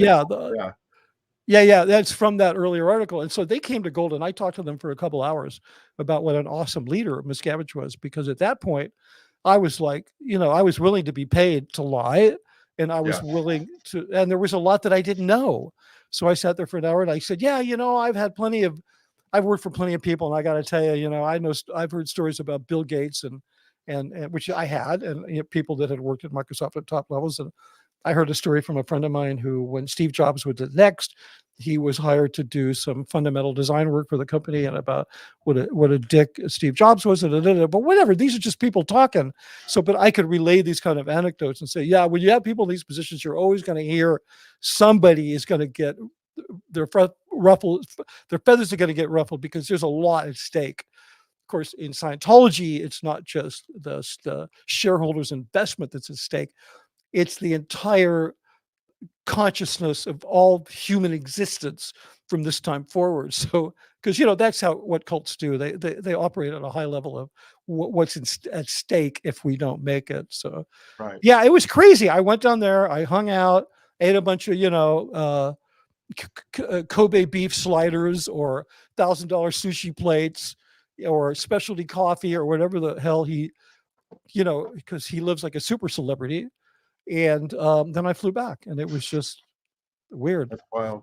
Well, and then there are other ones too. We're going to skip forward to the Scientology Meter Productions because, I was just fascinated in the book where you mentioned about how Miscavige reacted to these things, because obviously, like, I could care less what he thinks about me, but I'm sure me and Janice and Marty and Mike and everybody that's been speaking up, basically, 30 years later, he's still going, those were dirty rottens. Whatever. I'm at Scientology Media Production. It's like 2016, right?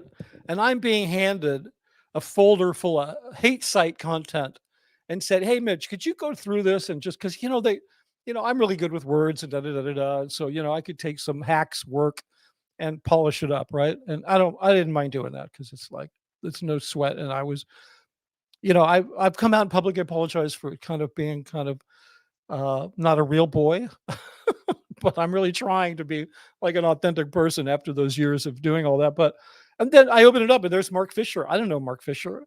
There's Mark Fisher and all this horrible stuff. And I'm like, what the fuck? So I'm thinking, wait a minute, this guy, I didn't even get to meet this guy. He left in 1990. And I'm like, why is this news? Jesse Prince. The three that I saw that day was you, Jesse Prince, and Karen De La Carriere. These are like, you guys have been out forever, right? Like, forever. yeah. And here he is, and he's still completely stuck on it. So, yeah. And then they also had a guy, I'm not going to mention his name because he's gone, and he really just deserves to live his life. But he was a professional journalist who had worked for the Hollywood Reporter, which is weird because the Hollywood Reporter was a big enemy of Scientology. Right. But he was also working on the hate sites because he'd been fired from the Reporter, and he's a good writer. So anyway, it was just there was this crazy little time at S&P. But I'm sorry, you wanted to ask something else about S&P. No, I just was going to say it's just like having these little demons running around at his head all the time. Yeah, it's nuts. I mean, what's the point? Constantly, like, yeah, what's the point? Where are the strawberries? You know what I mean? Yeah, exactly. Who took the strawberries? Cain Mutiny. You know what I mean? And he's got his little dice things. You know what I mean? Hey, Mark, if you can adjust it, your camera went a little out of focus. If that's I know it did. I'm going to go out and come right back in. Okay, good. 1 second. Okay. Yeah, I'm going to tell the people a story. Okay, so there you are. Okay, is that better? Yeah, but the weirdest thing about Scientology Media Productions is when Miscavige first started talking to me about that he was looking for another studio, and this was probably I've got pictures here I was going to show you. Yeah, this was I'm talking early 2000s. He's starting to look for a studio. And anybody's interested, that's the old KCET studios. Between purchasing it and renovating it, they spent $100 million. That photo of the opening day is not photoshopped. I was there. That is not a fake photo. That is pretty much every Scientologist in LA got to get in there and eat expensive lobster rolls from a food truck. Now, who the hell doesn't want to do that? So anyway, they had the parking lot full of food trucks. But anyway, yeah, so he spent $100 million on this place. And the reason he did it was he said, I'm going to get my own TV station and I'm going to fuck them up. That was his exact phrase. I'm going to F them up. What he meant was he was so sick of what he thought was being mistreated by the media that he thought if he got his own media platform, he could turn the tables and expose them. And he was paying huge amounts of money to outside investigative journalists to investigate Tom Tobin and Joe Childs and Tracy McManus from the Tampa Bay Times, and what's his name, Lawrence Wright, and Alex Gibney. And he was Ortega. He was going to be bombarding the airwaves with these exposés on these guys, and he was going to call it Freedom TV, which was an evolution of Freedom Magazine. Which, side note, they haven't even published since 2019 because all the journalists quit because they all can't stand Miscavige. And I know that for a fact because I've spoken with a number of them. And they've told me exactly why they can't stand him, and it's pretty horrible. But they never did Freedom TV. It's the whole reason they built the studio. There's a picture somewhere on their website. It's in the video about the studio. There's a picture that I should have put it up. It says Freedom, and it's like a set on which they were going to shoot Freedom TV. They could never get the thing launched, so they turned Scientology Media Productions. They turned the TV network. It's just nothing but puffy infomercials and self-serving pieces. So it's people don't realize that this place. This is $100 million disaster. This is $100 million of tax-free money that was donated by people who thought they were doing something good. So and and the place is way more toxic than gold ever was. Well, FYI. And it's so big. It's so big, and they've spent a lot of money, like you said, that it makes me wonder. Whatever happened to this monstrosity? I mean, they've got this 73,000 Oh square yeah, foot well that's studio at yeah, Golden Ear yeah, Productions, and now they got this big TV yeah. studio with big studios, right, in it. Well, okay, here, yeah, no, the So, studios, so is both of this the, just a white elephant just sitting there not no, doing no, anything? it's actually not. It's kind of sad. Um, okay, so the two studios at SMP, Scientology Media Productions, are relatively small. You could fit both of them in this studio and still have room left over. They're not big studios. They're very state of the art. They've been all renovated, blah, blah, blah. They're really like small studios for doing like TV interview type stuff. But so, and they've never used them. They've never shot anything in the studios at Scientology Media Productions, Right, even though they they're spent, just yeah, there. they're just there. No, they use them.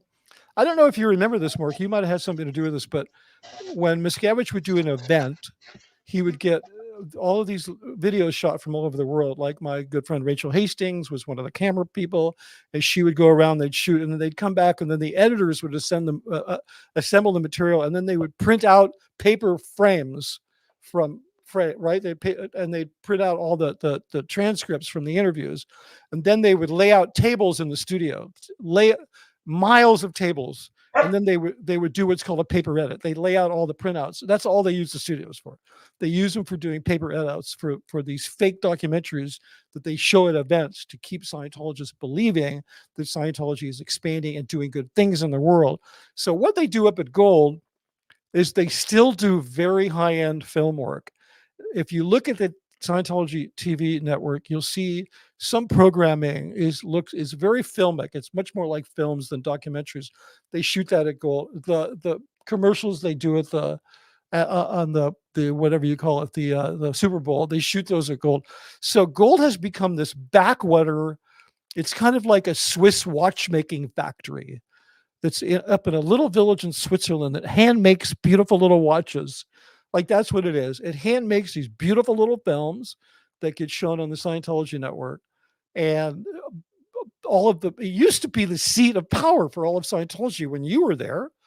And now it's just a backwater film studio making beautiful little Swiss watches. And then all the managers that used to run Scientology internationally, they're either painting sets or they're scanning documents or doing some stupid, like mind-numbing job. But that studio is absolutely working, and they remake tech films because they're going to remake them forever. The training films that I made, they remake those forever. Let me make. I'm just going to open the door for my dog 1 second. Oh yeah, no problem, no problem. Anyway, hey, it's great to see all you guys. If you have any questions, yeah, I hope we get to answer. Oh, we got some good. Okay, good. Let me go back. I want to make go ahead. That I thought about please. about this Scientology Media Productions, which you said in your book is basically Miscavige's, main lair when he's in Los Angeles. Yeah. Right. That's right. But my question is this: the whole Scientology network is a deal that they did with DirecTV, right? And I think partially. you mentioned. I mean, yeah, partially. It's also because it's on DirecTV. It's on satellite TV. All right, but they pay $10 million. Did you say $10 million? Yeah, I think it was $10 million. I'm pretty sure it was $10 million. That was for a multi-year deal because Miscavige, he didn't want to get booted off after a year. He was really worried. So what I thought about, because people are doing protests and stuff out in front of the Scientology boards, the audits and things like that, and all that, and Scientology has, gone after like producers of like Scientology in the Aftermath and Leah Remini's game show to get her off the air and things like that. Why couldn't grassroots people that are watching our channel or whatever start going towards DirecTV and start pointing out all the abuses of Scientology and like what the hell are you doing having this channel on your satellite system? I guess. I mean, I reached out to some of the TikTok crew. I'm reluctant to try to interface with them because they're doing such an incredible job on their own. They don't need my help. They don't need anybody's help. So I'm sort of reluctant to say, hey guys, but I did reach out to one person and I would like to do it is, I think, Chris Without a Hellcat, he's the kid. I met him I went down to the protest, but I went down there to hand these out in front. I don't know if you saw this, but I went down there. And on the back, it has my public apology for helping to put that test center together. But I met Chris Without a Hellcat. He's the kid with the megaphone. that you hear yelling, and he does such a great job that I wanted to get them to go down to SMP. I said, come on, guys, I'll go down there with you. Miscavige's office is down there. And you need to ask him, what happened to Freedom TV? Why is there no freedom? I mean, there's a bunch of stuff they could be asking him, but maybe we'll do it. Maybe we won't. But I think I got off your point. No, my point was just that, I mean, another form of going after them is, turnabout's fair play. If they're going to go after the producers and the channels that are running anti-Scientology stories talking about the abuses, why not go after DirecTV and point out, hey, here's all this information about these people. Why are you having this channel on your satellite system? Because DirecTV is nationwide. Do you know what I mean? It is. It's mostly like putting, Yeah, DirecTV is mostly on the coasts, and then the other one, what's it called? The one with the kangaroo logo, the whatever it is, the Hopper. No, whatever that. No, it's just kind of like, people ask, what can they do? You know what I mean? Like, well, DirecTV, can you go to your congressman and complain and all that? Yeah. Well, yeah, you can do that. And you can go to the IRS and complain. But another avenue might be go to DirecTV saying, what the hell are you doing covering, having this channel on? Yeah, well, I think they'd have to go to the corporate owners of DirecTV, and that was AT&T when it was bought. It was AT&T. So I think they'd have to go to them. I mean, yeah, I don't know how well that stuff works. I mean, I know that. I don't either. It's just an idea. Just something. Well, I mean, back in my day, there was a woman by the name of Anita Bryant, who was one of these staunch right-wing Christians, and she was an actress, and she did ads on TV for Florida Orange Juice. Yeah. Orange Juice, yeah. And so she was a part of what's called the moral majority. Right. And she pissed off so many people that they boycotted Florida Orange Juice, and they fired her. So, she got. Well, it's kind of like Bud Light. It's like the recent thing with Bud Light, where they did that commercial, and then all of a sudden, people stopped drinking Bud Light almost instantly. You can do that. That kind of cancel stuff is going on. I mean, but it's really weird with digital products, because what are you going to do? You're going to be like, dear AT&T, I'm canceling my phone subscription. They're going to be like, okay, we lose. We don't care. I mean, I think they're very apolitical. Like AT&T. Like, I remember the church was negotiating with the enterprise called Scientology was negotiating with DirecTV for months, and they had a guy that was working there who had been an employee. He had spearheaded DirecTV's digital launch, and so he really knew the inside workings. They were having all kinds of trouble negotiating money and which made no sense, because DirecTV's got like hundreds of empty TV stations. Just go look up where the religious stations are. And then they got bought by AT&T overnight. It was approved. The entire board of AT&T said, no problem. Some wacky religion wants to pay us $10 million so they can have whatever is 236 or whatever the number is, which is off in the weeds on our setup. Right. You can't even find it unless you're looking for it. Yeah. Who cares? Right. Yeah. And plus, nobody watches it but a bunch of Scientologists to settle their own emotions about being in a cult. Like, literally, nobody. Love it. Yeah, and nobody watches it on TV. Would say, we don't bother other religious channels. Why should we bother COS? Sadly, yeah, that's true. Yeah, they would. Yeah, exactly. It would be something like that. But I think they should go down there and harass the people at SMP, because that is the seat of power for all of Scientology management today. It is happening out of SMP. It moves to Clearwater, but it's pinned to SMP, because today, Miscavige, when you were there, you remember the old management system that Hubbard set up. You had INT management, you had CMO INT, you had RTC, the Watchdog Committee, and all this kind of stuff. And that does not exist. Nope. A lot of people don't even remember what it was. And now it's an oligarchy. Miscavige is Putin. And then you've got these oligarchs. There's, one running, Bridge Publications. There's one running the Dissemination Center, where they print all their bullshit that shows up in your mailbox. And there's another one at what's called Compilations, which looks like something out of the end of Indiana Jones. It's the biggest warehouse in the world, and they have everything Hubbard ever did laid out on tables, because Miscavige is so insane. He believes if he can just get everything laid out properly, he'll figure it all out, and the whole world will be his. He doesn't realize that everything Hubbard did is insane, so it's never going to work out. But each of the people running those things, those are the oligarchs of Scientology. And they're like a musical chairs, because, depending on which ones he threatens and, sends away for temporarily or whatever. So I think they should be protesting at SMP. I think that would be the most effective.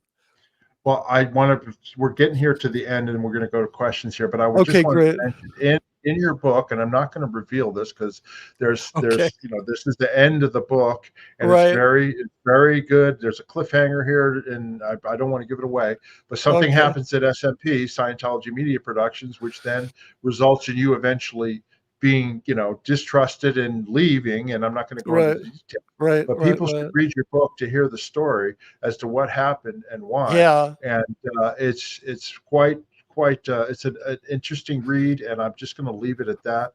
But please read Mitch's book, and you can get that full story there. But I wanted to also then ask you another thing too, and then we'll go to questions, right? Okay. Which is okay. Obviously, there's another interesting story which we're not going to go into right now, which you mentioned about the filmmaker that promoted the Adolf Hitler and the Nazis and her connection to Hubbard, which is an interesting chapter Lenny all alone. Riefenstahl. Yeah, and it's an interesting chapter, and I'm not going to go into it now. But Okay. my question is this, okay? Because you call the book Scientology: The Big Lie: How I Made an Evil Cult Look Good, right? Yeah. Have you gotten have you gotten any backlash from, I mean obviously you left and you're a skilled director and Right. you can do movies and TV and you can write scripts and things like that. Have you had difficulty getting work? I know there was COVID and I know there was a strike, but have Yeah. you had difficulty because of your connection to Scientology? I don't know. I mean, yes, absolutely, because I have no credits. I have nothing I can point to. I, so yeah, in that sense, in the sense that in the business of being a film director or a filmmaker, you're going to rely on your credits and you're going to rely on an agent who sees value in you so that they can then sell you. And because of how I spent my career, nobody sees any value in that. Maybe on kind of like on an individual basis, I met with the producer of The Aftermath. She knew my work because they'd studied for Scientology. She was very, very gracious in trying to help me get some work, but it didn't work out. So um, yeah, I mean, I haven't seen the boycott. If there's any kind of boycott kind of thing, I'm not aware of it. But definitely for having gone in that direction with my career, it was definitely made it nearly impossible to get work. Yeah, So, and then but I'm still obviously working on it. no, and obviously our viewers know you've been an outspoken critic since you left, Yeah, since you did your first or second interview with us, and then started right, your own channel, right, and then right. you had already started your book writing it and all that. So you Yeah, obviously have regrets, and you've stated them on channel and on interviews and stuff like that. And it's like anything, we call our channel peeling the onion because it takes time. I mean, everyone's so into the cult mindset when you're in that you don't even consider what's going to happen when you get out, and it takes time to look back yeah, on what you did and how you can change things, and you're yeah. I doing mean, a good job of it. yeah, thanks, Mark. I mean, I wasn't restricted to a Seaward property. I mean, for little pieces I was, but unlike a lot of people like you and others who were restricted and really very much kept in a kind of a not a concentration, but a kind of like ideological lockdown camp, right? I didn't experience that, but I experience like there's okay. Let's just before we get to questions, let me just say this one thing. So, Yeah, cultic abuse, especially in Scientology, it's kind of like a spectrum, right? At the one end of it, you have people with no privilege, and at the other end of it, you have people with a lot of privilege, and it's like when you have no privilege and you get thrown in the hole, you get fed rice and beans, you get punched in the face. Then when you have a lot of privilege, you get treated really well and you get isolated, but you still have this demand for your attention, your demand, your basic resources that you have, whatever you have to give as a human is diverted into this other thing and you're tricked into it. So I was just at a different end of the spectrum of what abuse is than a lot of other people. But yeah, right. you have no idea. I wrote about that in my book. I'm like, when you leave, you think the decision to leave is all that it's going to take. Then you're going to just move towards a brighter future. And then you're like, then you come face to face with reality. What the first thing you realize is how broken you are from having been involved in that activity. And I was an enabler. I mean, I wasn't an abuser. And sometimes being an enabler is worse. I don't have nightmares. So everybody I know who worked at the base, Mark, Mike, other people, they've all told me that they had nightmares, at least for a while, that they were back at the base. I never had one nightmare. About 2 weeks ago, I had a dream. This is so funny that I was back at Gold. I was working. Everything was great. Hi, Mitch. Hi, Mitch. How's it going? Blah, blah, blah. And I had this welling up fear inside of me. Oh my God. I hope ethics doesn't find out about what I put on YouTube. That was my nightmare. Now I have dreams from time to time, but I don't call them nightmares. But I do have dreams from time to time that I'm back at the base working for Miscavige, and I'm going like, "What am I doing back here? I don't know. I got a good life." Exactly. That's what I was doing. I'm like, God, I hope they don't find out. I mean, I think I was back in the mentality of I don't know how I'm going to pay my bills this month, so maybe I can do it. With some stupid shit. And it takes time. Like I've been out 34 years. You've been out what? 5-6 years? 34 minutes. No, not that long. No, the last time I was there was in early 2020. So it's not that long. Yeah, not that long. And then I continued doing some small jobs for them during the pandemic. So, Right. Anyway, I wanted to mention, this is Mitch's book, Scientology-The Big Lie, How I Made an Evil Cult Look Good. Yeah. You can order this book on Amazon. Okay. Hey, and it wasn't just films, Mark. It wasn't just films, but the work we did on films is what inspired what the ideal orgs became in terms of how they look and how they're organized. So it was a lot of stuff. Hey, can we blow through? That's right. I forgot to ask you. Yeah, we are going to do that now, but I forgot about that. That's actually something I was going to ask you about. We'll do that at another time. But anyway, just a commercial for your book. Order his book. You can get it in paperback. Is it in hardback? Somebody asked that. It is. No, absolutely. It's in hardback. Oh, it is. You can get it in hardback. You can get it in hardback from Amazon. They don't have dust covers at Amazon. And you can get, I think if you order, hey, hi, Misha. How are you? I think if you order from Barnes & Noble, you get a nicer hardback copy. They're more expensive to print. I make less money, but I don't care. Whatever you want to do. But yeah, there's a hardback. If you go to my merch store and you order a hardback, I'll sign it for you and ship it to you as long as you're in the United States.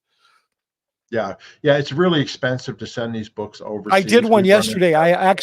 Somebody ordered one from England, and I did find out that you can ship USPS slow boat for $32. So it's more than the cost of the book. It's very expensive. But anyway, order the book, order an autographed copy. It's well worth your time to read. And I just wanted to mention that here, to get books. Anyway, I appreciate it, Mark. And don't forget to go to Amazon and leave me a review. It helps. Okay. That's a good thing. And also, subscribe to our channels, hit that like button, write comments and all that, and we'll get to it. I've got to start a bunch of stuff here. I'll go ahead and just put up the stuff here. Just bear with me. Sure, no problem. Let's see here.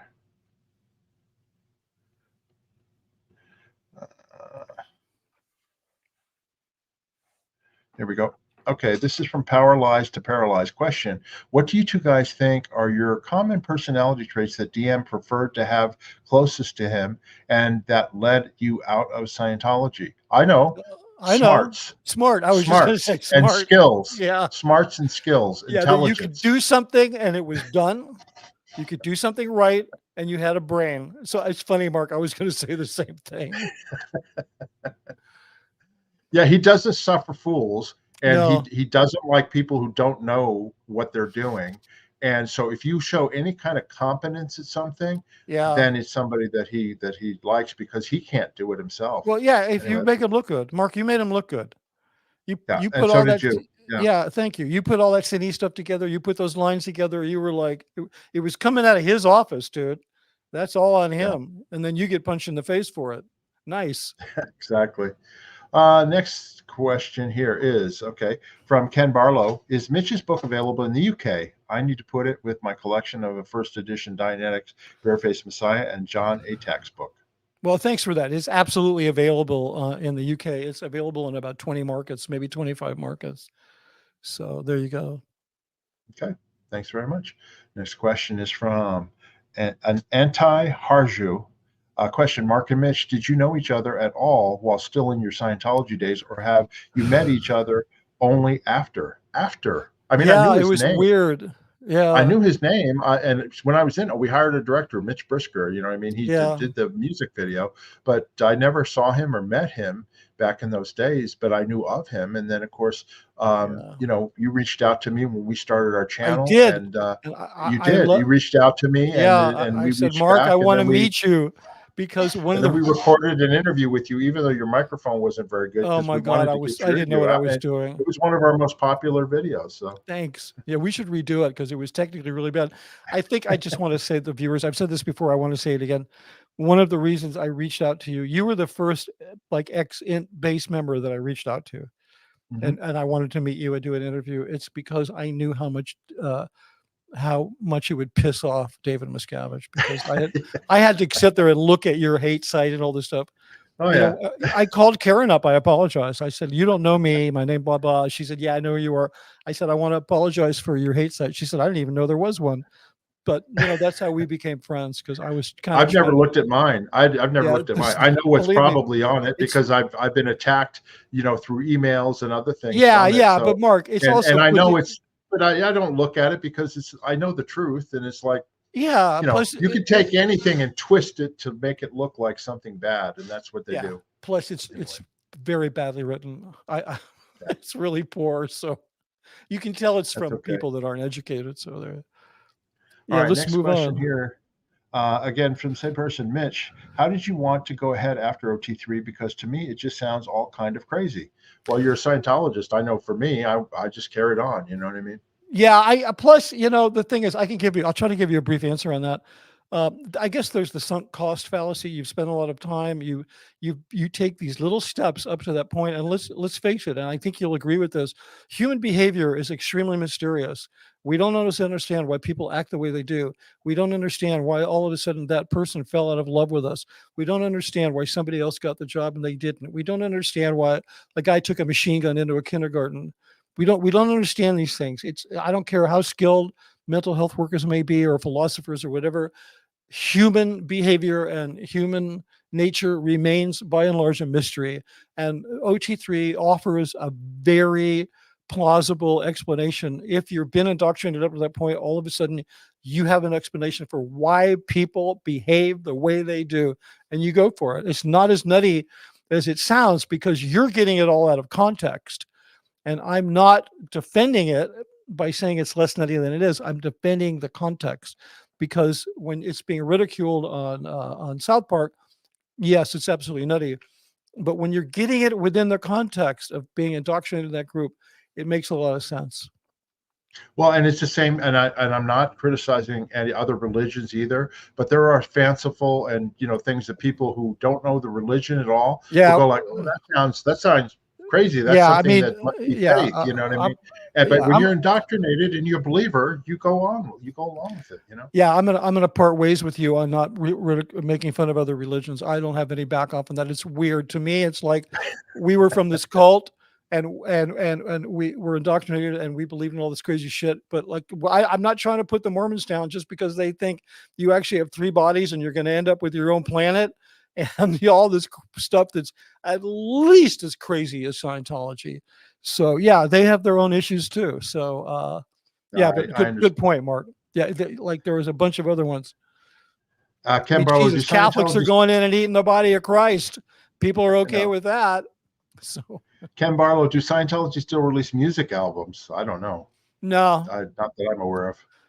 no, the gold I'm not aware. musicians that you worked with, Mark, all they do Yeah, is they do work on films. They don't do any right. recording and then they have they have musicians now at Scientology Media Productions who perform at events, but they don't record albums. They Yeah, missed out on that. I mean, Christian rock's huge, but Scientology rock wouldn't go anywhere. no. Okay, next question. Again from Anti Harju. Do you think that Scientology resonates more with people of sociopathic qualities, or does Scientology make people more sociopathic? Well, I can tell you the vast majority of people that are recruited into Scientology, like me, were in a very vulnerable state, and their empathy and their vulnerability was weaponized.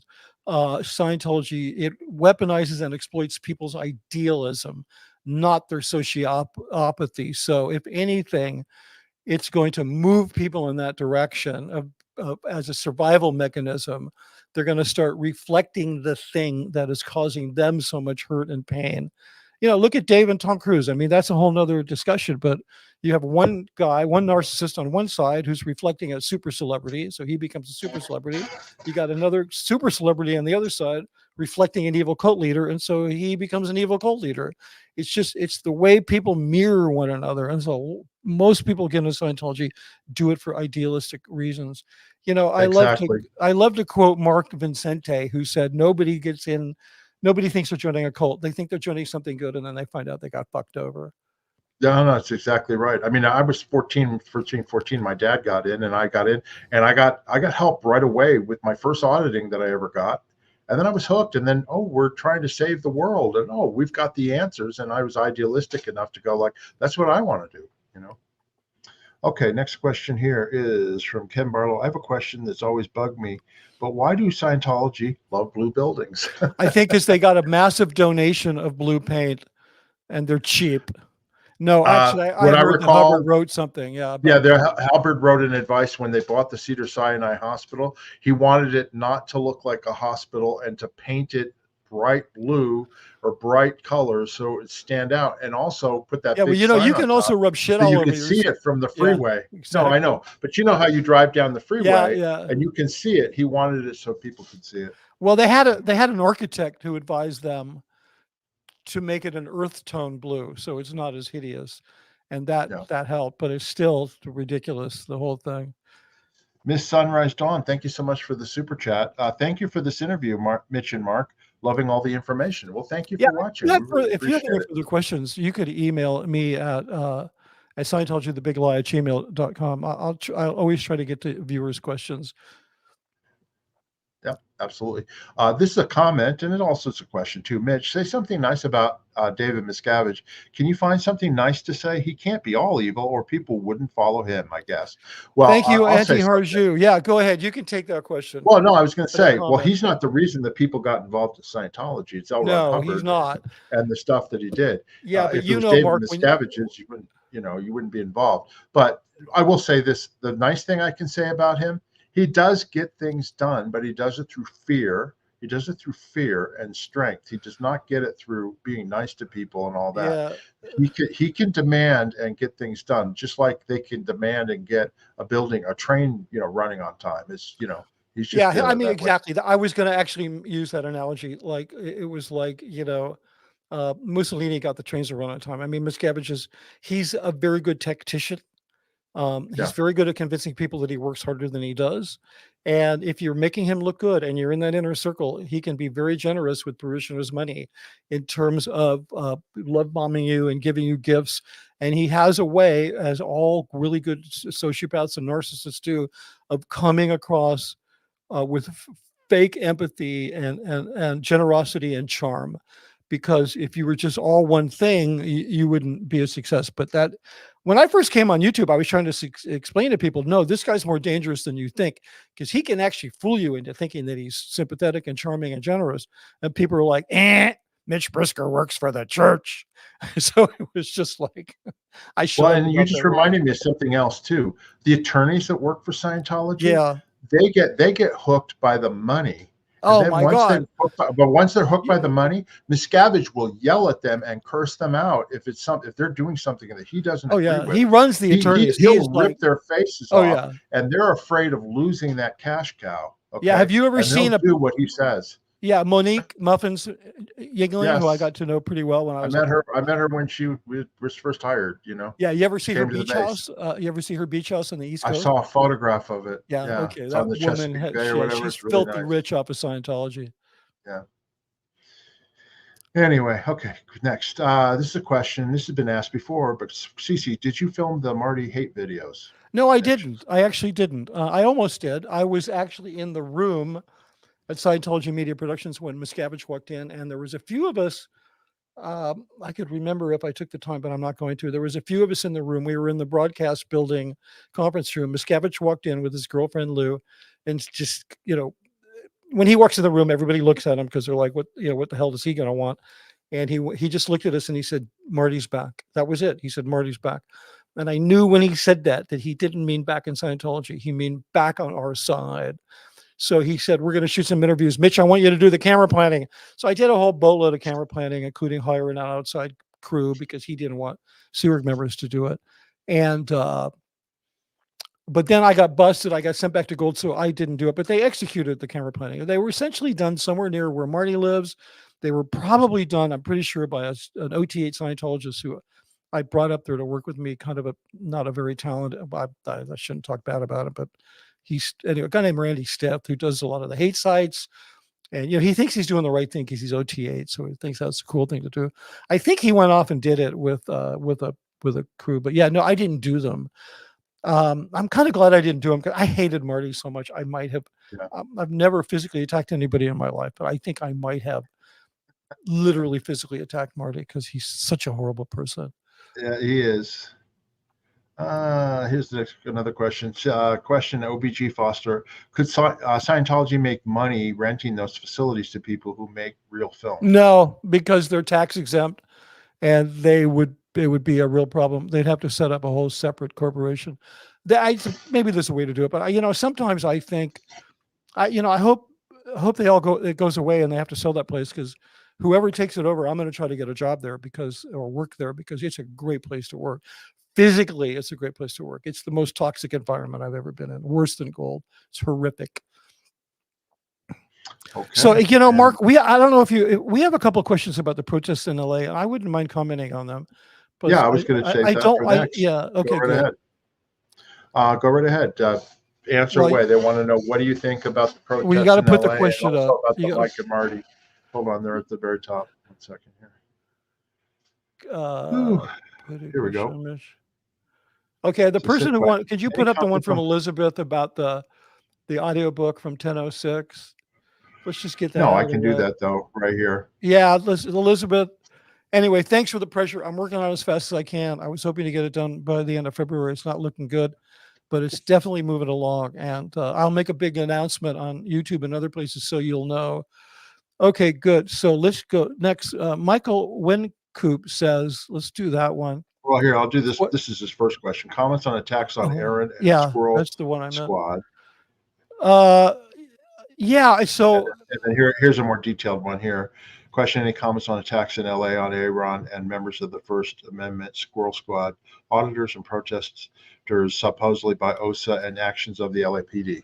Well, everybody's going to think anything bad is OSA, and quite possibly it is. If they beat that kid up, Confident Chris, if they were responsible for that attack, which I'm not saying they were or they weren't, but at this point, it's like they do have the resources to do that, to hire a PA, to find a thug, to go down there and attack that kid. They absolutely do.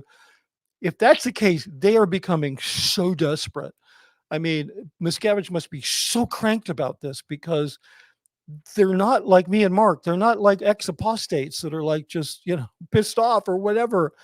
This is public opinion. I mean, these kids, when they showed up, and I went down there and I met a bunch of them, and they're lovely kids. They don't necessarily care about us. They don't need us, ex-Scientologists. I think what they're doing is perfect. Some other former Scientologists have said, no, protests never work. That's not true. The number of people, the number of people that they turn away from Scientology is significant, and that's important. If you stop the flow in, that's more than enough. What I think they're doing is great. I love the fact that they're not wearing masks, that they're holding up phones, that they've discovered the power of personal, like Miscavige spends $100 million on Scientology media productions. And then a kid goes out and spends $500 on a phone, and guess who wins? Okay. The kid with the $500 has a bigger voice than David Miscavige does. And a bigger view, bigger audience. Yeah. And so, that's what I think it is. I think I'd like to see the ex-Scientology community, the SPTV community, whatever, just kind of stay out of their way, right? And just really let them do that and support them. I suggested to Chris Without a Hellcat, hey, if you guys want to go down to SMP, I'll go down there with you. I'll tell you, I'll feed you stuff you can say, but I'm not like, hey, wait, we've been doing this for years. You have to be part of our group. They're their own thing. And I think what they're doing is absolutely phenomenal. I mean, I came up during the Vietnam War. We used to do sit-ins. We used to, ditch school and do walkouts and all this stuff. And now I see this younger generation, and they're very focused on wanting to point their phones at something interesting because they want, they want to be successful YouTubers, but they really are looking to do it at something significant. They're looking to point it at the fissures in the culture that it should be pointed at. They've discovered Scientology. They know nothing about Scientology except that it's bad, and that's all they need to know. So I love those kids. They have my 100% support.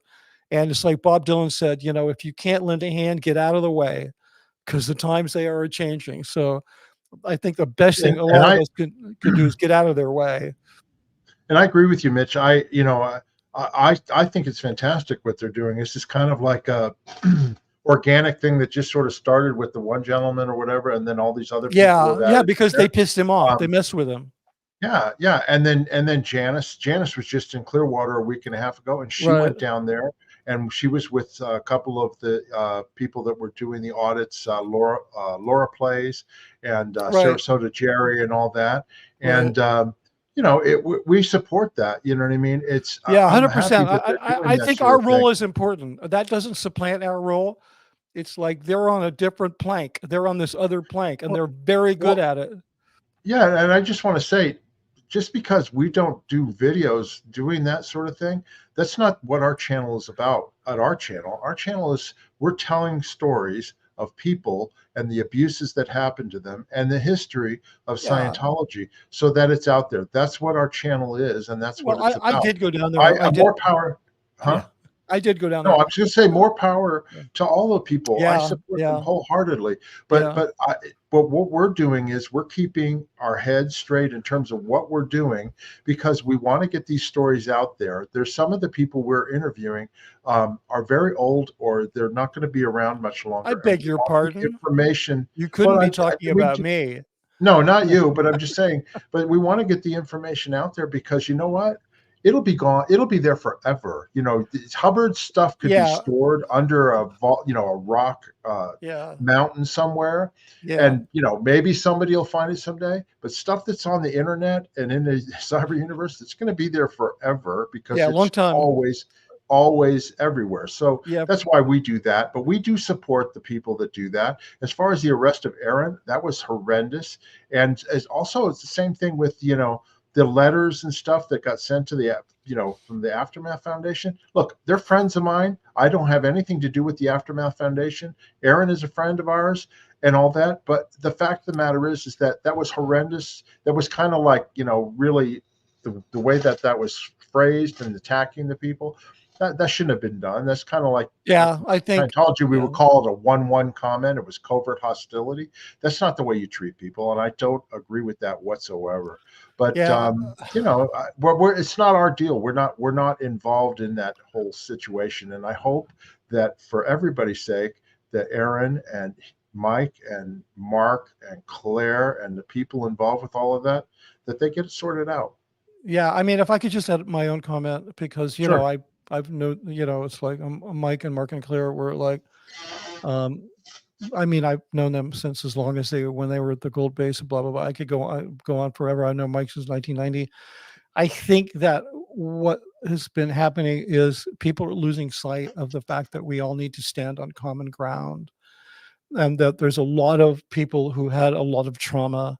Mike, Miriam, everybody, all of us have had a lot of trauma.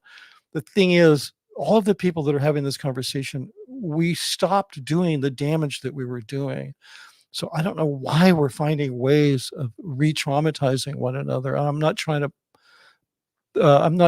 be like, the Pollyanna and not be looking at the reality of the things, but we're losing, as I said, we're losing sight of common ground, and we all need to be standing on common ground and be supporting one another. And there's just some things that are happening where we're finding that all of a sudden the second gens are like a breakaway republic. They're like Chechnya, and like they're their own thing, and that the old guys like you and I are responsible for the trauma, and we're the ones that made it all happen.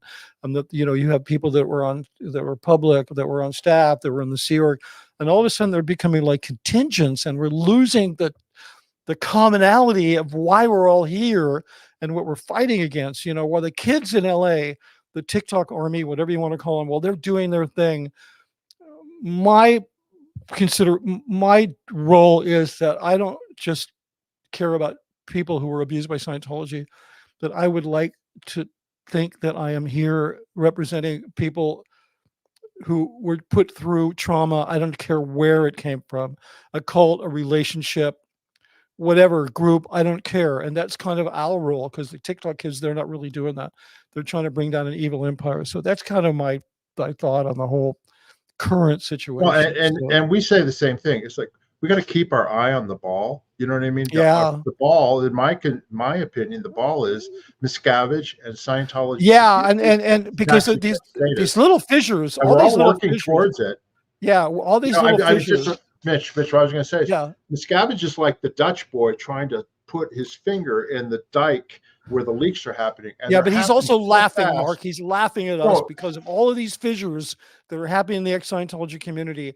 And he's like, you hear about this whole thing about Osa and Mike and these abuses that he covered up. And I got to tell you, I've been in the room when he's addressing Osa, right? Not ever when Mike was there, but I've been in there when he was ripping these people some new buttholes.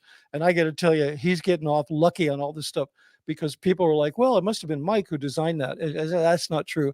Those guys are screamed at by Miscavige. He comes up with all that shit. Somebody needs to leave the country. He's like, you MFer, you get them out of the country. You do this, you do that. It is 100% under his guidance. And all these other guys are just running for cover, trying to survive. They don't want to lose their families. They don't know what to do. So he's getting off way too lucky. Way too easy. I want to finish my point, which is I'm sorry, Mark. He's like the Dutch boy trying to stop the breaks in the dike, right? And they're overflowing. He doesn't have enough fingers. Okay, the protests out in front of the test center, the audits, and all that. That's one attack.